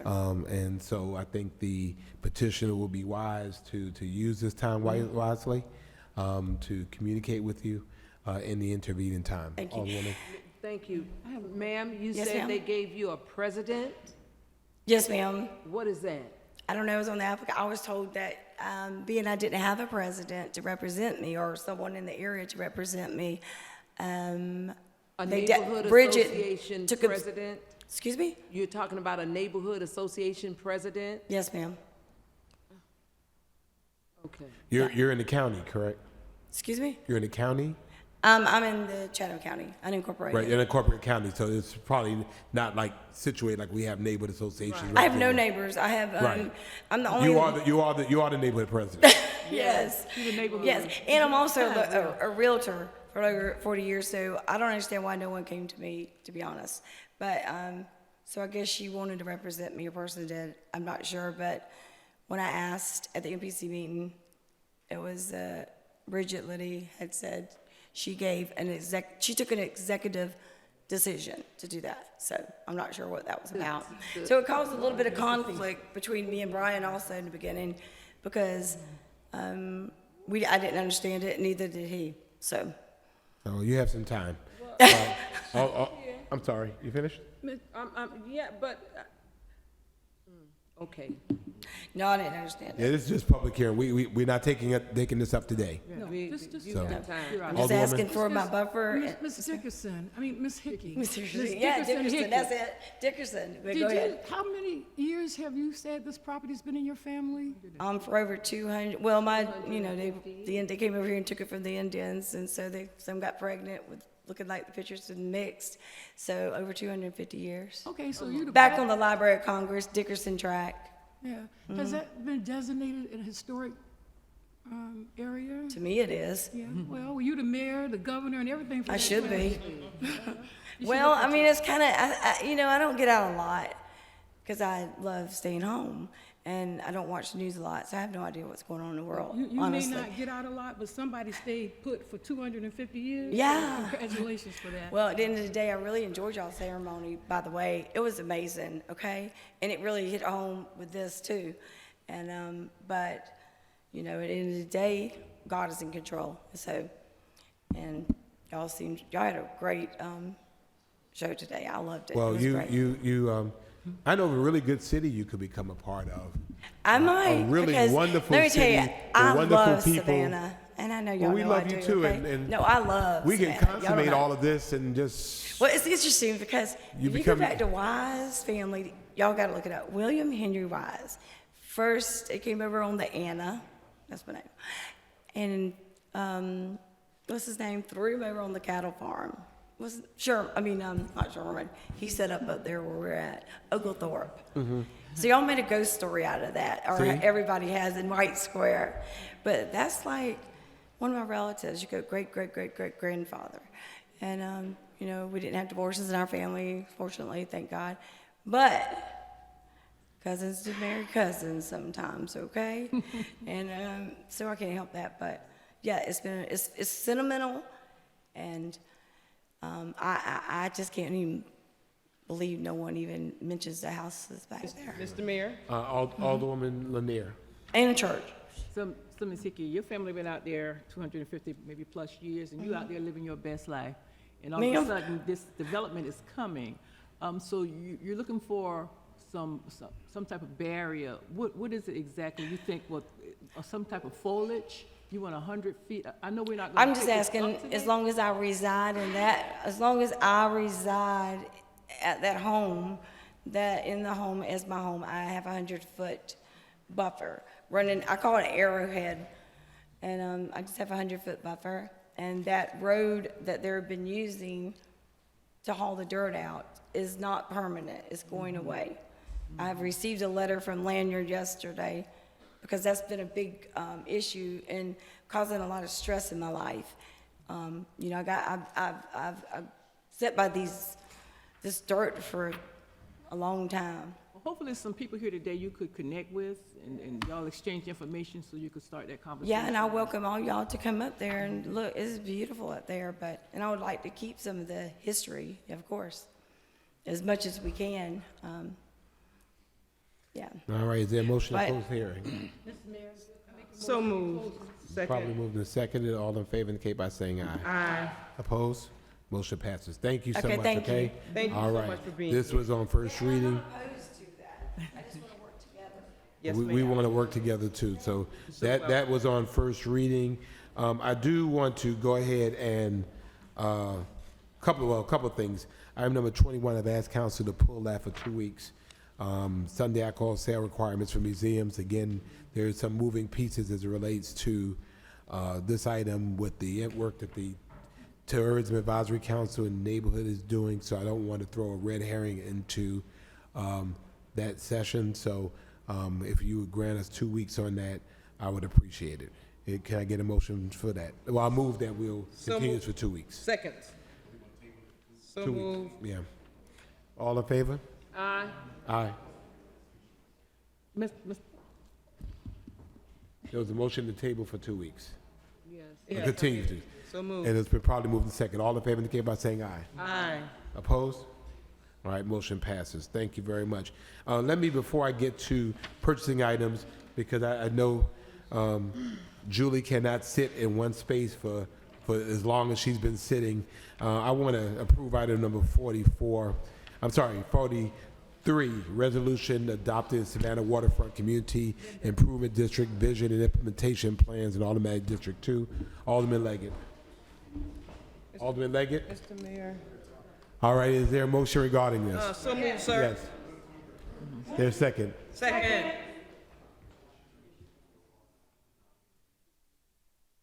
Okay, they would like to speak? I'd open up a public record. You like the opportunity to speak? You don't want to speak? You want to speak? Oh, nothing. We just closed the public hearing. It was on first reading anyway, so we didn't take any action. We just had the public hearing. All right. Do you want to say something for the public record? All right. Let me take care of this first. It's been probably moved and seconded that we adopt the Savannah Waterfront Community Improvement District Vision Implementation Plan in Automatic District 2. Julie and them came to see us a couple of weeks ago, and we're ready to move. So all in favor indicate by saying aye. Aye. 2 times. Opposed? Motion passes. Thank you, Julie. Appreciate it. Let's go back to item number 20. And this is a petition of Coleman Company. Is number 44 in conjunction with number 43? Oh, yes, I'm sorry. Thank you. Item number 44 is approval of a memorandum of understanding with the Savannah Waterfront Community Improvement District for Vision Plan Phase 1 improvements. Is there a motion? Mr. Mayor, So move moved, sir. to approve on, as read on the agenda. Then probably moved and seconded. All in favor indicate by saying aye. Aye. Opposed? Motion passes. 44. Thank y'all, Julie. You going back to work. Let's make it happen. Yes. Yes.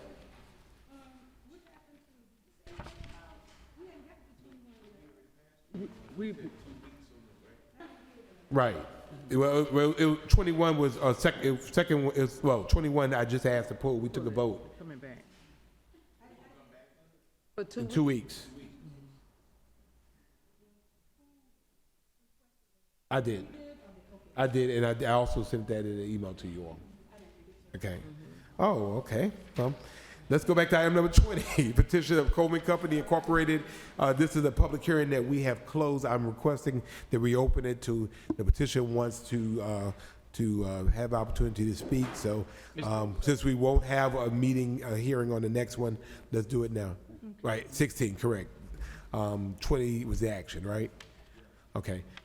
Then probably moved and seconded. All in favor indicate by saying aye. Aye. Opposed? Motion passes. We have reopened this hearing. Sir, go ahead. Thank you, Mayor and Council. My name is Brian Warlaw with Fort Argyle Developers, representing developers on the project. Just won't take up much of your time. MPC did a great job of going over the scope of the project. I want to thank the staff for their thorough review of it. Just wanted to point out some of our community engagement with the project. We held 3 community meetings in February, April, and the latest one in May. We tried to reach out to all the Bush Road attendees from the previous meetings on those land annexations, and we had 2 meetings off of Bush Road at the park located there at Tom Triplett Park, and then we held another meeting in May where we had a good, in coordination with Ms. Hickey and her group, where we outlined the project and spoke to everyone there about storm, drainage, the whole scope of the project, and value, and they asked us all the questions, and we went over everything in there with them. I just wanted to point out that this plan does work in coordination with Plan 2040, so it's already been marked as a plan development, and the Fort Argyle Road has been marked as a strong corridor for growth, so it's ready for that growth to come in. We are working on a development agreement, if it gets approved, with the City of Savannah for the New Hampstead Parkway extension, working with the city water and sewer to upgrade lines and to make it a public lift station, so there's applicable for other people to come in and large enough to help the entire area. Just wanted to point out some of the community benefits, and then we also want to help be able to give back, and so for every unit we close in that planned unit development, we are going to contribute $500 to the City of Savannah Housing Affordability Fund. And then we are going to set aside an acre or 2 to a new fire department or police station for that area, because we feel it's underserved or not enough land in that area. So have to reach out to the fire station or the police station or both, whichever one needs it, and work in coordination with them. Mr. Mayor. One moment. Is this aspirational, or this is something we've committed to and has been committed to, Mr. Manager? We're working through a development agreement. We may actually, as we discussed in our last meeting about it, with the applicant, that might, we may not need a public safety facility. We may need a public works laydown yard and for street sweepers and other places to be able to service the areas. So we discussed that ability as well. The donation to the Affordable Housing Fund, we think is very generous and continues. Landmark 24 is kind of champion of that fund. In our preliminary numbers, we also believe this development will produce about more than $9 million in impact fees, and will provide for the finishing of New Hampstead Parkway to 204, which will be an important connective corridor in the area. So you're working on it. You're in communication. We're working on. I think we're to a place where we're drafting the agreement now. We hope that it'll be on the City Council meeting when City Council takes its final action on the annexation. All right, Mr. Mayor. Yeah, 1 second. Yes, ma'am. Oh, thank you. Did I hear you say that you had a conversation with Ms. Hickey over here? Yes, ma'am. We've had a few conversations, a few meetings. After our last meeting, we actually sent Coleman Engineering out to do survey work for her property line to determine the location of the Hall Road in mention. I do want to also mention that we are not the licensees of the Hall Road. That is Lanier Development. We purchased the property a little under 60 days ago. The Hall Road has been in operation for 4 to 5 years. I have checked with the operator today. They have been in contact with the EPD. So they are in the stabilization phase of the closeout. So as soon as they get the slope stabilized on the detention area, they will be evaluated by the EPD. And when I mean stabilized, they'll put sod on it and stabilize the slopes, and it'll be closed out. So what she's asking to me, just to me, sounds real simple, because it sounds like you all are gonna invest a whole lot of funds in that area by giving us a lift station and maybe a fire department and $500 per unit to our housing fund. If this lady is just asking for a 100-foot barrier, then that should not be a problem. 100-foot buffer. Buffer. That should not be a problem. So based on what she said, and she can correct me if I'm wrong, she hadn't spoken to anybody yet, from what I think is what she said when she came up here. Am I correct, Ms. Hickey? Well, all right, we're gonna go ahead and Okay. yeah. Well, I'm just trying to make sure that yes, ma'am. she is. This you was know, just presented to us on Monday for a 100-foot buffer, so this was Okay. new information. Okay. The 100-foot buffer is in place or being looked at as an operation of a borrow pit. We are putting in residential, so when you look at other comparing uses in the city and other PUD ordinances, residential on residential does not require a 100-foot buffer. Right. That is being looked at as a use that is not going to be in operation when that buffer is established. Another point is when site plans are introduced, that's when the buffers can be looked at and evaluated. So we are not saying a buffer is not going to be there. We have planned on a buffer, but we just think a 100-foot buffer that's institutionalized for industrial projects should not be implemented on a residential project as well. So Mayor. we want to help out and have a buffer, but we do think a 100-foot buffer for the current use shouldn't be the evaluation that's used in the end. So maybe you all should get together and come up with a Yes, ma'am. consensus. Like the mayor said, this is not something that we're voting on today, so. Yes, ma'am. Mr. Manager?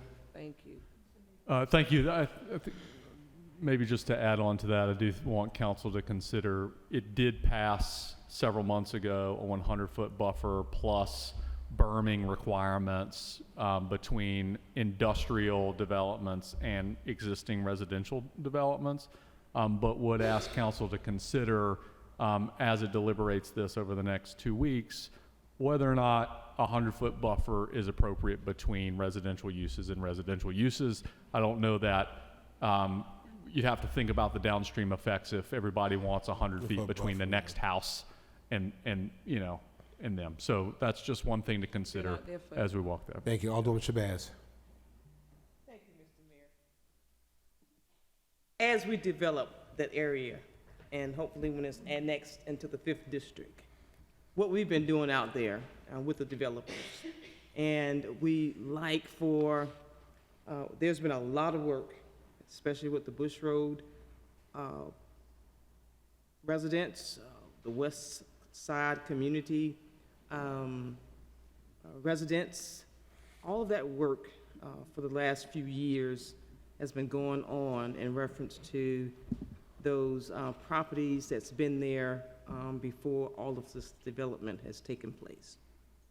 So my question, City Manager and Ms. Liddy, are we, Ms. Liddy, Mr. City Manager? Thank you so much for letting us know that the conversation, letting the public know that the conversation is being had. We have been moving and working with and coming up with an agreement, which we have not finalized yet. It is what we do, and it's been best practice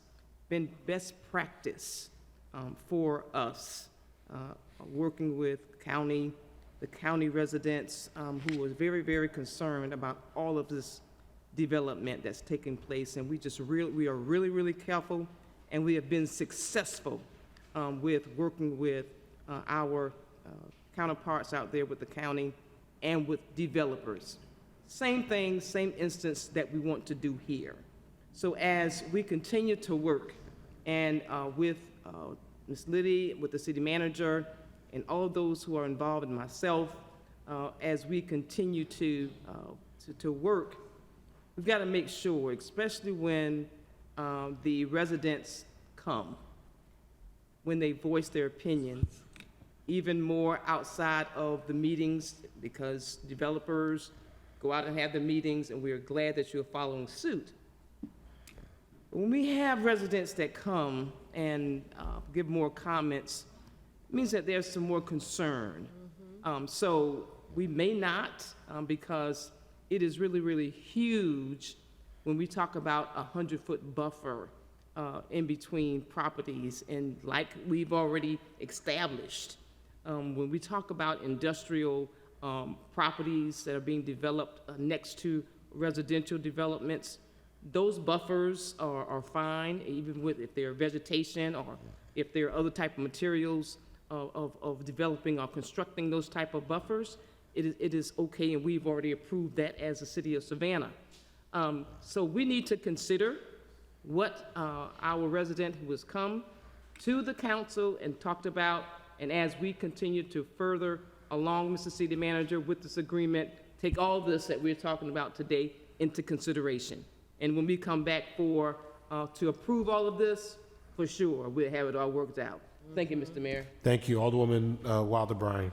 Mr. Mayor, while we were not voting on this, thank you for coming up and saying your piece, because I believe it's important that he's already leaned in, and made all of these really nice acquiesces for that area.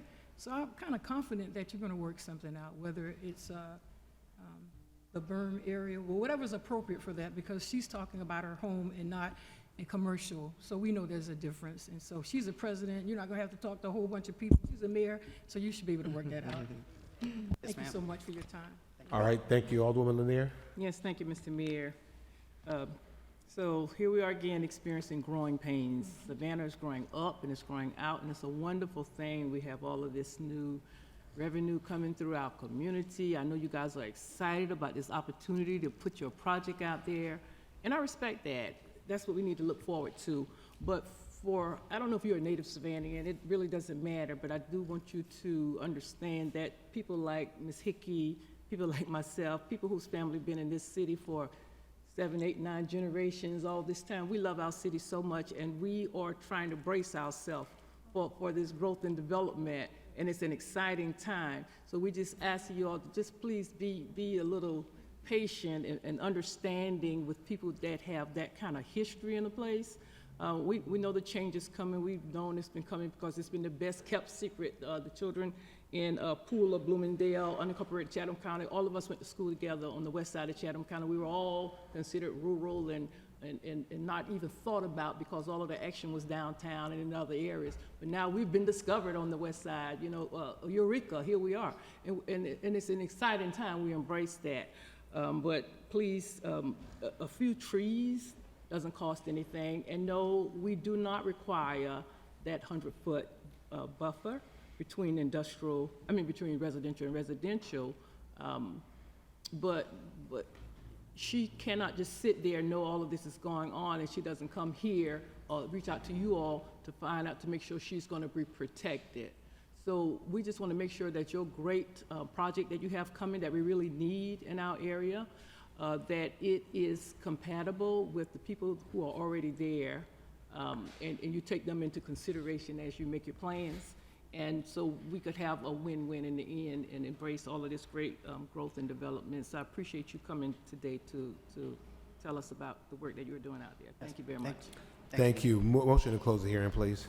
So moved. There, second. Second. Probably moved in second. All in favor indicate by saying aye. Aye. Opposed? Motion passes. Let's move on to purchasing items 22 to 29. I'm pulling item number 22. Mr. Mayor? Yes. I'm pulling number 26. If there are no more items under purchasing, I would like to make a motion. 22, please. Pardon? 22. Same one. Yeah, I'm pulling 22. Oh, okay. All right, if there are no more items, I'd like to make a motion for the approval of items number 23, 24, 25, 27 through 29. So moved. Been probably moved and seconded that we approve items number 23, 24, 25, 27, 28, and 29. All in favor indicate by saying aye. Aye. Opposed? Motion passes. Let me read them into the record. 23 is authorized city manager to execute a contract for one mobile security trailer from Compass in the amount of $117,607. Item number 24 is authorized city manager to execute contract modification number 2 for design services for the Springfield Terrace School rehabilitation project with Ethos Preservation in the amount of $35,000. Item number 25, authorized city manager to execute a contract for construction manager at risk, pre-construction services for the Springfield Terrace School rehabilitation project with CE Garbett Construction and Company in the amount of $13,970. Alderwoman Lanier, you see we're moving on this, right? Yes, absolutely. All right. Item number 27, authorized city manager to execute contract modification number 1 for water, sewer, stormwater infrastructure repair with Southern Champion Construction in the amount not to exceed $5 million. Item number 28, authorized city manager to execute an annual contract for the purchase of rain barrels for the rain barrel voucher program with Rainwater Solutions in the amount not to exceed $104,280. Mr. Manager, I need a rain barrel because I can't, every time I get them, they're all gone. But anyway, item number 29, authorize the city manager to execute purchase and implementation of complete overhaul of 2 primary clarifiers at the President Street wastewater treatment plant with Cornerstone H2O for a total cost of $1,598,000. It has been moved. It has also been passed. Moving back to item number 22.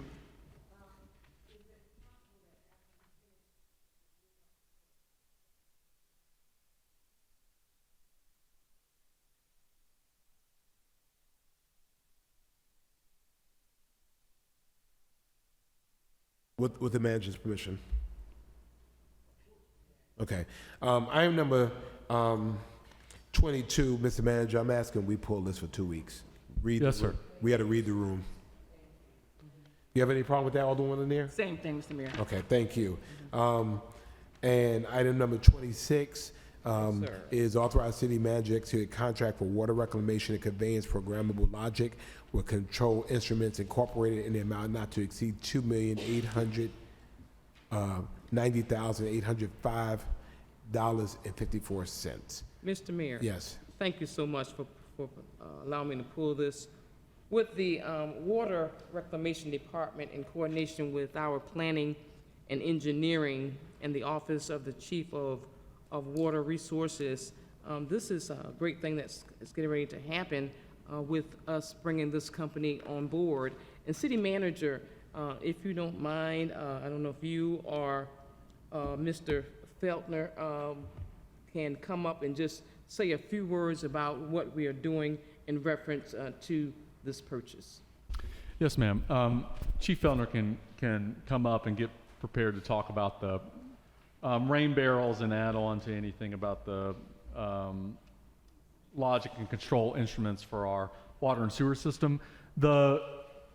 This contract number 26, which is for water reclamation and conveyance for programmable logic with control instruments. So the purpose of this is to enhance and to promote system-wide consistency, improve operational visibility, reduce sanitary sewer overruns, and support data-driven decisions about how we run our sewer and water systems. This is a part of our broader SCADA system enhancement and modernization. SCADA is supervisory control and data acquisition, and that's the central nervous system of our water and sewer system. Yes, so sir. this is adding technology and insight and real-time understanding about how our systems are working underground, and allows Ron and his team to make data-driven decisions about how we're operating that system. So it's a part of our ongoing modernization and something that I'm sure Chief Feldner and his team can geek out about how we're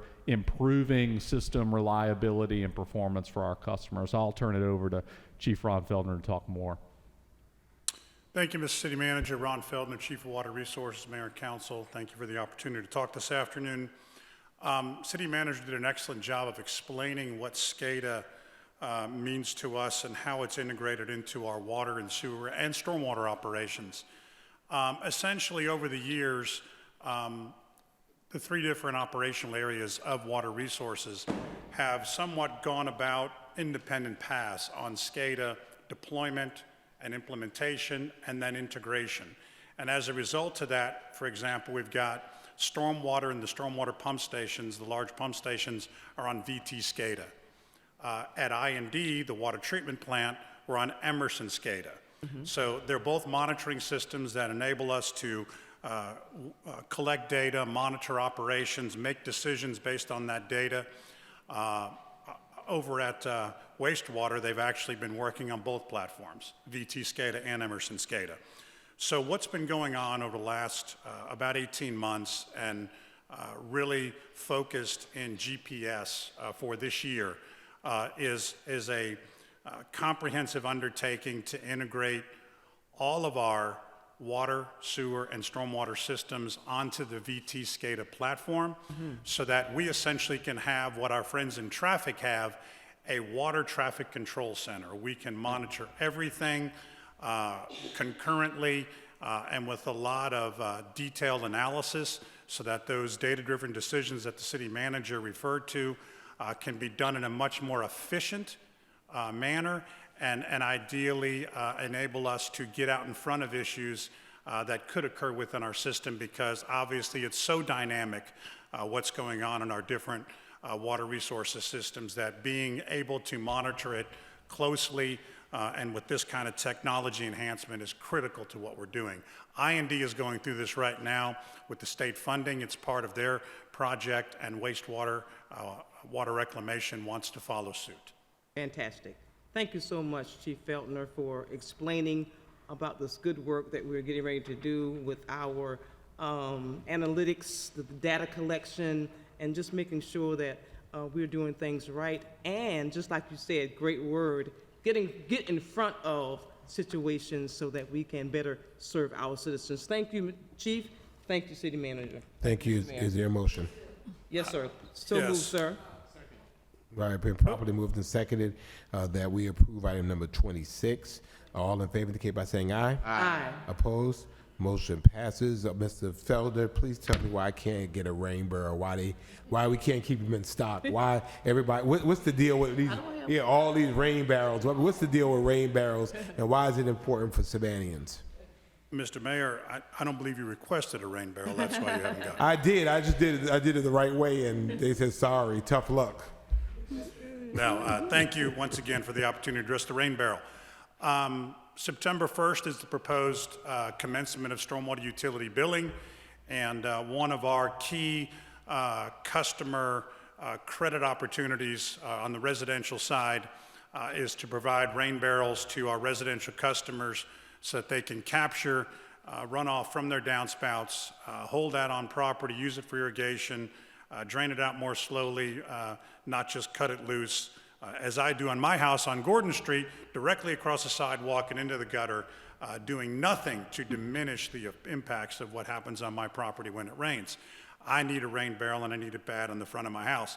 But we're going to purchase these rain barrels to add to our current inventory and make them available as they've been available for our residential customers to secure from us. And we're talking about having some events. I know that our staff is trying to find how we can maybe do a rain barrel rodeo in a couple locations in town in the coming weeks, and bring a large number of rain barrels out and have the community stop by, get some education on how to use these contraptions, but then also how to go about applying for a credit on their future stormwater bill so that they're doing their little part to kind of reduce the volume of runoff that occurs in our system when it does rain. So once again, trying to get out in front of what we think is going to be a very popular credit request by getting a good inventory of these rain barrels in place ahead of later this year. All right. Well, thank you, sir. We appreciate that. Appreciate the work that y'all are continuing to do on our behalf. Thank you. Thank you. All right, let's go to resolutions, items number 40. Mayor? Yes. Please, we've already approved it, but just one question about number 27. Yes. Item number 27 Yes, is sir. contract modification number 1 for water, sewer, stormwater infrastructure repair. Yes, sir. So since we have this coffer for stormwater repair and stuff, Mr. City Manager, can you tell me, we've already earmarked this money for this particular stuff? What happens when we start generating funds? Yeah. Do we put, how does that work? I was just curious before we got. So for the, I hear your question. Let me answer in two parts. This contract is for our annual repair to anything that breaks in all three of those systems. Gotcha. So that's the question. So when we talk about the stormwater utility fee, which we'll start billing in September 1st, as Ron just reminded us, that is set to generate, $3 to $4 million this year, $8 million annualized next year when we do it fully. That doesn't pay for all of our stormwater system. And so we're still going to be paying for stormwater out of general fund dollars, and a lot, and hopefully more, out of federal and state grants. But what we really want to use our stormwater utility to do is to maximize things that matter in neighborhoods. So our small capital projects for issues like, for instance, the Tremont Road culvert maximization project that's happening right now. That's an example of a small capital project. It's a couple $1 million, but it means a big, big thing for a couple of intersections So we still can be in doing Tremont. stuff while we That's wait on the right. large- And the utility fee, to remind you, is going to plus up our vac truck to increase the number of vac trucks and vac truck crews that we have working. Let me tell you, those crews are amazing because I went and worked with them one day and was sore for 4 days after. They have never been the same. They're still talking about it.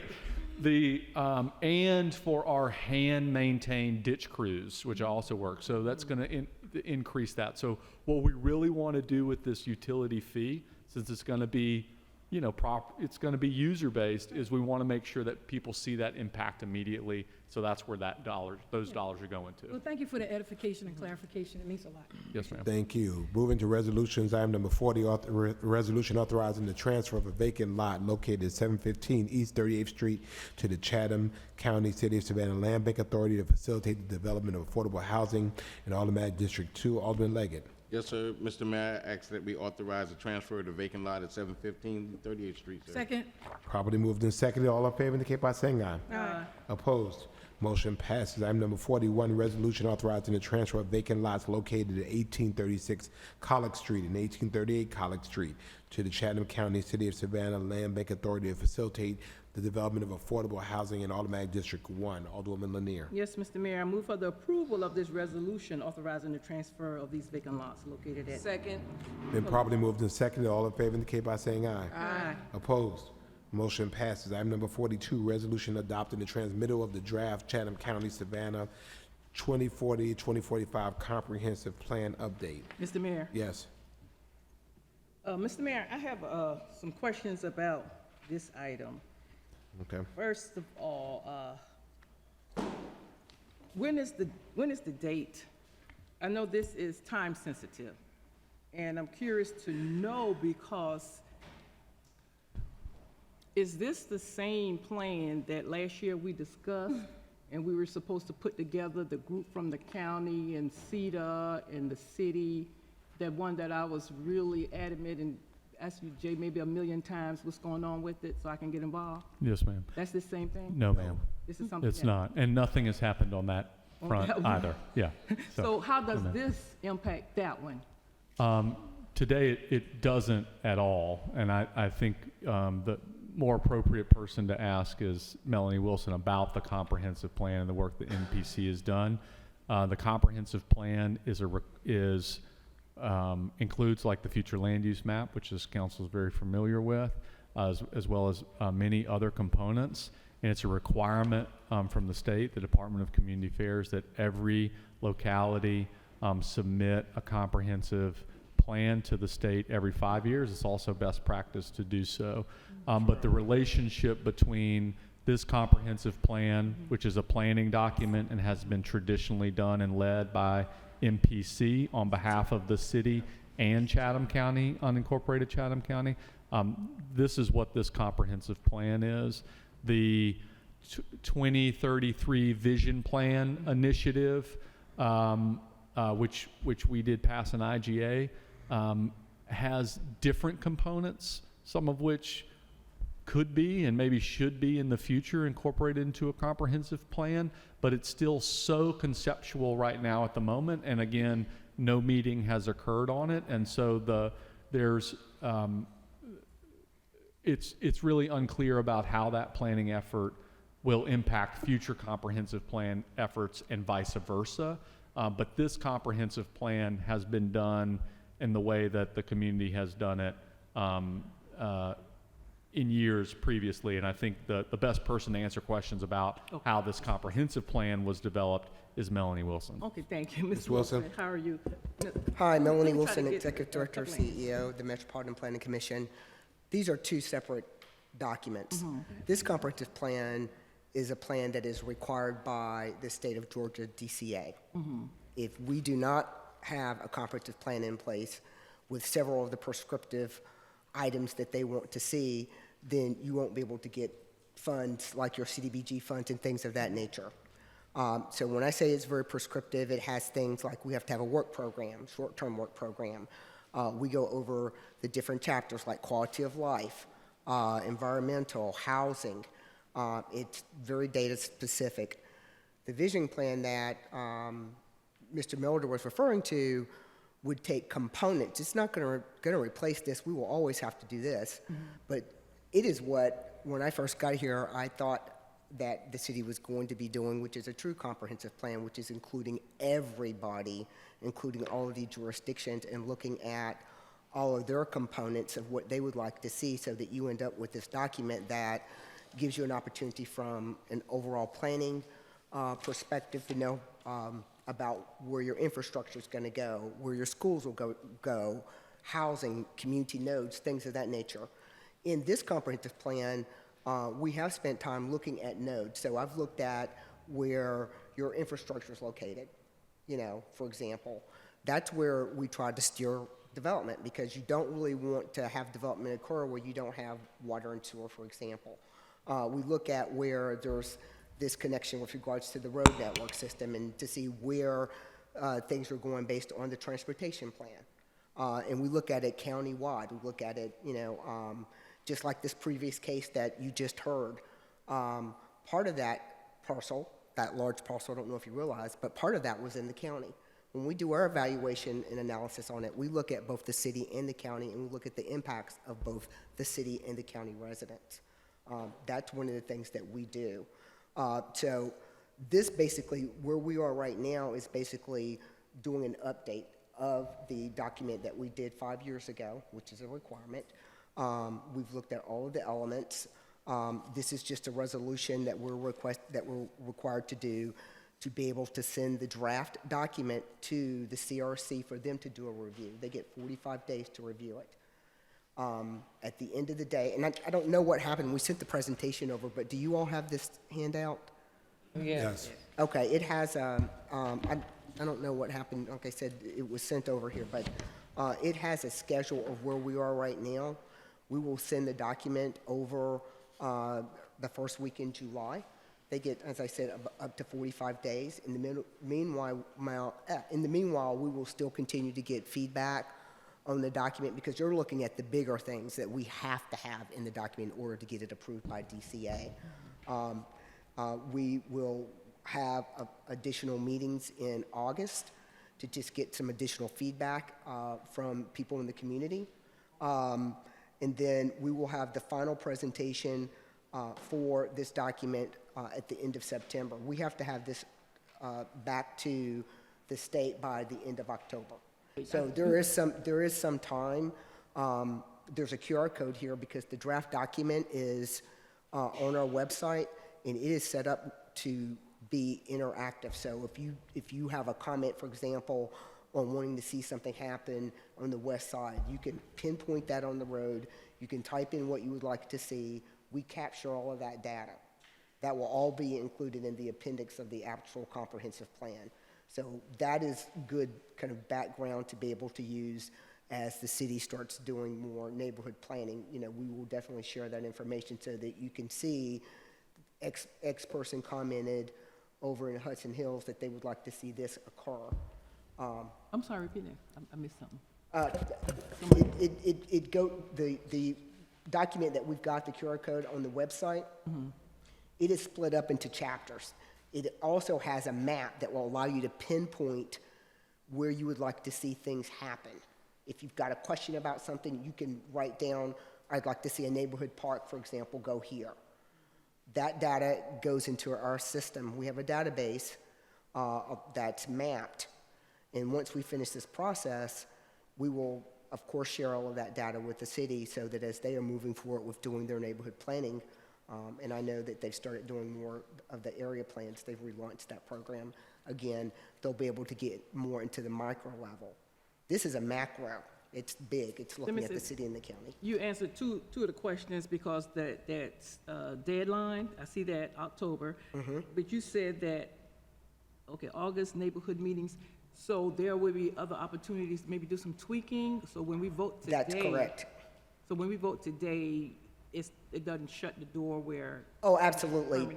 That's why you've got the QR code there, so that you can share it with folks in the community. And we've been out to several of community events, to some of the senior citizen centers, and have spoke to a variety of neighborhood presidents. We've given people things and information for even different festivals that they've had in order to try to get them engaged in the comprehensive planning process. But this is the macro. That's why NPC does it. We look at the city and the county areas. Let me say this, and I'll finish up with this. I know we're ready. So that's good to know. It's been a concern since the early 2000s. As a community, we were looking at the master plan and the land use, the future land use map, and it had some items on it that was very concerning to our community and would be actually detrimental to our historic 150-year-old community. And since that time, I was neighborhood president at the time, 2006, 2004, whatever, but since that time, I've been trying to get involved at a level where I could represent that concern and make sure we have that input. And worked on the OZO, the NUZO, the this committee, that committee, to the point where here I am sitting here still trying to ask the same question and get this information for my community. The problems with the future land use plan was some people said our neighborhood wasn't even there so many years, you know, so this is the information I'm trying to acquire and where I'm trying to get involved to represent, you know, the first district and the west side.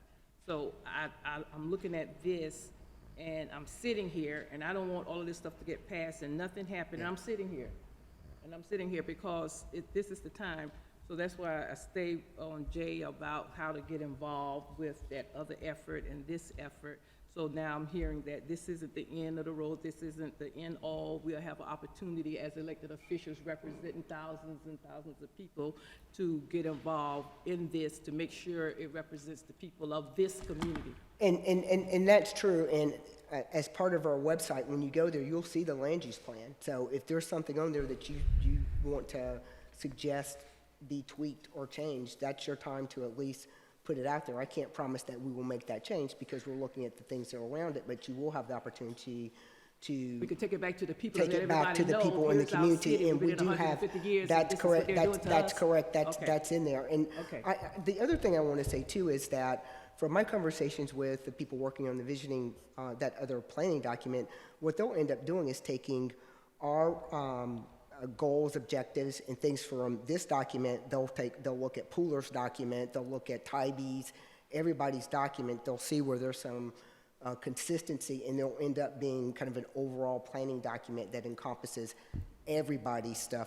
The last thing, I'm sorry, the last thing quickly, this is a comprehensive plan, but when I read through it, I only saw City of Savannah and unincorporated Chatham County data.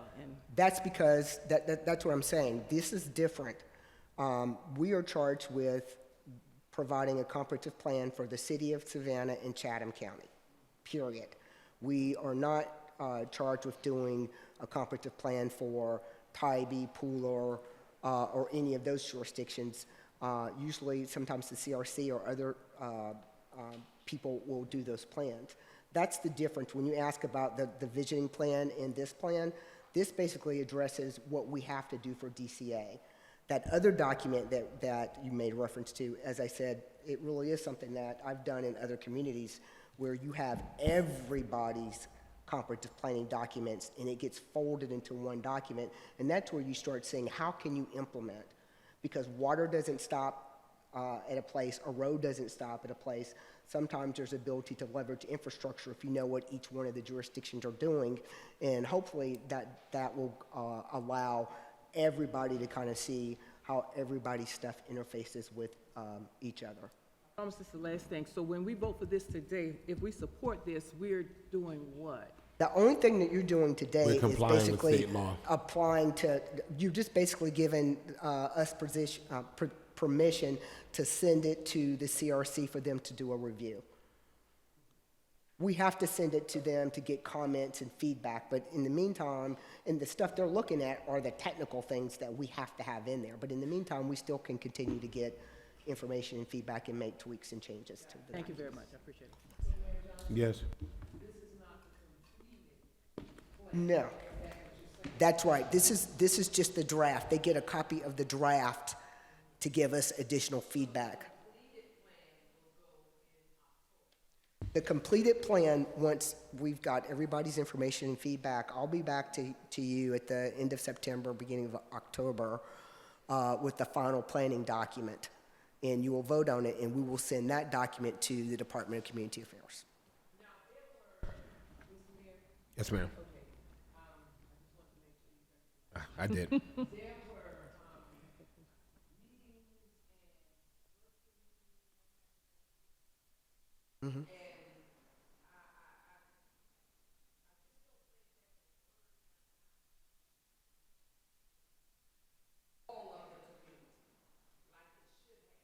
Mm-hmm.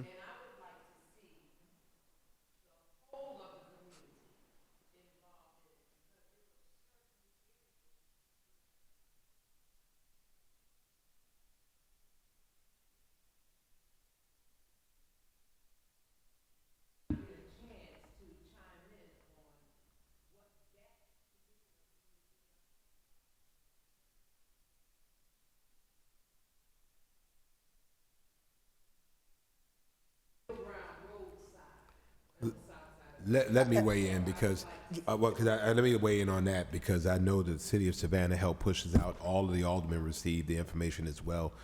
We are also messengers to make sure that information gets out. We're responsible to make sure the information gets out. We're not necessarily responsible to people take advantage of the information. I had it. We all received it. And there will be. Right. What I will say is that. Right. Our neighborhoods received them. All of them received them. I think, there is leading a horse to water, and nothing is making him drink. So, you can't make somebody don't drink, Well, again, we made sure, to your point, again, that's why this year we took this on more in terms of making sure that we also advertised it. We also pushed information out. To make sure that the individuals who need to get the information would get it, if not through our city apparatus, through the 9 of us who serve. And so, those who took advantage of the information were those who showed up. I don't know. In addition, just so that we've done, like we did a 2050 transportation plan. So when you talk about people wanting things like bike lanes, we had a very robust public outreach. All of that information is going into this comprehensive planning document. So all of their feedback and all of their information is included as a component of that. So we have heard them, but again, that's why I gave out the QR code to all of you. This information gives each person, we've got it set up so that each chapter is laid out on our website. If you've got a comment that you want to make, you can highlight it under that chapter, and we get all of that information and we look at it. So, and we will have a few additional meetings. But again, when we have had the meetings, we haven't had a ton of people to turn out. But thank you. All right, is there a motion for us to get this done? Yes. Just one other question. So moved, sir. I want to go. Probably moved in second. Yes, ma'am. But I'm kind of leery about interagency stuff, and so it doesn't mention anything. Is this specific to which area in Savannah? You said This is basically this is the city county. Okay, that you answered. Period. Because nobody else is agreement included. with the county. This No, is no. separate. This is city county. All right. City and county. Right. Right. City and county. All right. Right, unincorporated county, right. All right. All in favor indicate by saying aye. Aye. Opposed? Motion passes. Let's move on to items number 45, approval of a third amendment of the 2007 Water and Sewer Agreement with the City of Bloomingdale. Is there a motion? So moved, Is sir. there a second? Second. All in favor indicate by saying aye. Aye. Opposed? Ms. Johnston, come back, please. All approved. Item number 46, authorize city manager use of eminent domain to acquire easements from Frogtown Properties LLC to facilitate Cohen Street Multimodal Connection Project located in Automatic District 1. Alderwoman Lanier. Yes, Mr. Mayor, I move that we allow the city manager to authorize this eminent domain easement from Frogtown. Second. Second, properly moved and seconded. All in favor indicate by saying, Mr. Mayor, just really quickly before, there is one property owner that is here in attendance. Gave me a call this morning, and I told him, come on down to the council meeting, because we are 2 minutes out from coming to the council meeting, and I can't wrap my head around this issue quite yet, but just wanted to make sure that city staff had the opportunity to communicate with them and level set everything. So, Mr. City Manager, if you could just explain a little bit about what's happening, the evaluation process. Yes. So we are negotiating with Frogtown Properties and their representatives over the purchase of an easement. And myself and members from the city attorney's office and my team met with those representatives 2 weeks ago. We are evaluating some asks that they've made of us about the route of that easement, and we're doing that as well. And we're hopefully still in negotiations about cost of that easement. The authorization today was put on the agenda by the city attorney based on his best judgment that we needed to make sure that we were doing everything we needed to do in our negotiation and our authority to move this matter along. And so I think we've been forthright with the representatives of Frogtown Properties, LLC, and their legal team. All in favor indicate by saying aye. Aye. Opposed? Motion passes. Item number 47 is settlement number 1. Yes, sir, Mr. Mayor. I move for the motion to authorize the city attorney's office to settle a claim of Christian Aid, J. Sellers, and J. McKinney for a total of $170,000. Second. Been probably moved and second that we authorize the city attorney's office to settle the claim of Christian Aid, Joe Sellers, and James McKenzie for a total of $170,000. All in favor indicate by saying aye. Aye. Opposed? Motion passes. That ends our printed agenda. Ladies and gentlemen, it's on you. Started that in. But I know in a minute, I'm just gonna start walking. So that is up to you all. Alderwoman Lanier. I don't have much. One thing, the Hudson Hill Neighborhood Organization on this Saturday will be honoring the seniors of the Yes. community, and we're having a luncheon. Mr. Mayor, you're invited. They told me you said you're coming. Yes. So we look forward to seeing you on this Saturday at 11 a.m. Thank you very much. Looking forward to it. Alderman Leggett. Have a good week. Thank you. Alderwoman Wilder Bryan. Rock the Block starts next weekend, and it'll be in the church at 5 Points. And happy birthday to Marty Johnson, who's trying to run out of here. Oh. Thank you. Yes, Alderwoman Shabazz. Yes, sir, Mr. Mayor. I'd like to invite everyone out to the NAACP mass meeting on this coming Sunday. That is June the 28th. Our mayor will be bringing the city of the state address. Just an update. An update of the state of the city address at the NAACP meeting, and the location is Butler Presbyterian. Butler Presbyterian Church on West Victory Drive. Thank you. Thank you, Alderman Palumbo. Wishing you all a happy Independence Day. Thank you, Alderman Purty. 2 events, and I was hoping Alderwoman Shabazz would grab this one here. July 8th, the evening of July 8th, right? We are hosting our joint Yes. town hall. It's the 5th District, the 6th District, and the 6th District County Commissioners, starting at 6 p.m. at the Georgia Coastal Botanical Gardens. We'll be discussing things specific to the district. The other thing is July 1st at 9 a.m. We'll have the groundbreaking ceremony for the Windsor Forest Community Center at the corner of Briarcliff and Windsor Road. Yes. Thank you. Mr. Mayor. Yes. In reference, thank you, Alderman Purty. This is something historic and historic. We were talking about this. So we, the representatives of that area out there near Bradley Point and Bamboo Farms and Gateway, that all of us represent. So the county representative, myself, and Alderman Purty, and we're going to have county folks there, and our senior manager and his staff is going to be there just to give updates. So we're just going to do a joint town hall meeting. Thank you, Alderwoman Miller Blakely. No, Alderwoman Wilder Bryan, is there something you wanted to announce that you just forgot to announce? Oh, is it the GMA? No? Do you have a groundbreaking coming up? Oh, my goodness. Girl. The park, that's right, we about to do it, we about to do a ground. All right, well, do it by hitting your mic. In the mic, I don't know, what is it? July the 6th? Is it July the 6th? I forget the date, what it is. It's next. Is it second? I think it's the second. Yeah, I forgot about it. That's a big one. It's It's the second, yes. Yeah. At 9 a.m.? The second at 9 a.m. Also wanted to thank Jennifer Herman for sitting in for our attorney who's on vacation. Thank you. Always a great job. All right. Alderwoman Miller Blakely. Thank you, Mr. Mayor. Two things. On this Sunday at Paulson Stadium, there will be an adult field day.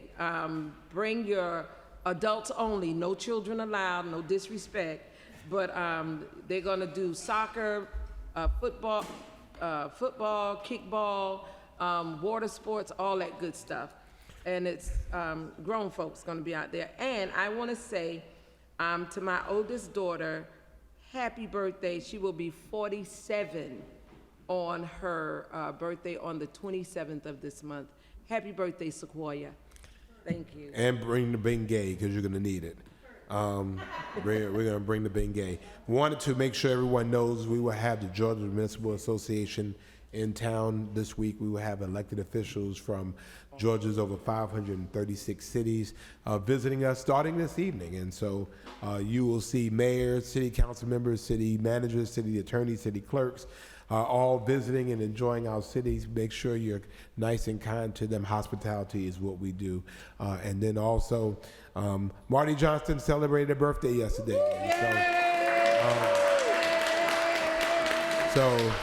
Happy birthday, Ms. Johnston. So happy birthday to the lady who does not age, and she is a valuable asset in the mayor's office. So we appreciate you, Marty.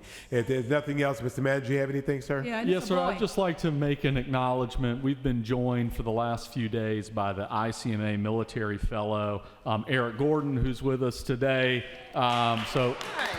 You should have called him, Jay. Mr. Gordon is the deputy to the commander in Army support activity at Fort Dix at the Joint Base McGuire Dix Lakehurst, and he is the International City and County Managers Association military fellow this year, and he has been running around with Dr. Blaylock and Joe Shearhouse and team, engaging with every part of the city of Savannah and our community. We just wanted to welcome him here and thank him for joining us. Thank you. You didn't tell Thank us. you. Glad to have you. Better behavior. So, Mr. Mayor and Council, please indulge me this one moment, because first of all, I'm very grateful that I get the opportunity to say thank you to the citizens and to the city of Savannah. What an awesome city that I got to visit. Thank you. I also saw some coins outside, and I also decided, well, I think it's an opportunity. We also have coins in the Army. So what we do is when we see outstanding or awarded for excellence, and I'm all about the GPS, by the way, and all is all, right? And I'm down with that. So what I'd like to do, sir, is to present you on behalf of the United States Army support activity at Fort Dix, New Jersey. Unfortunately, that is not the greatest place on earth. I'm from Brooklyn. I know that. You may already know, sir.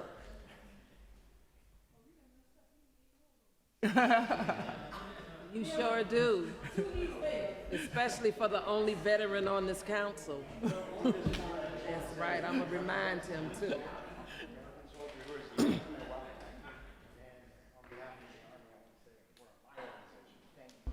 What's his name?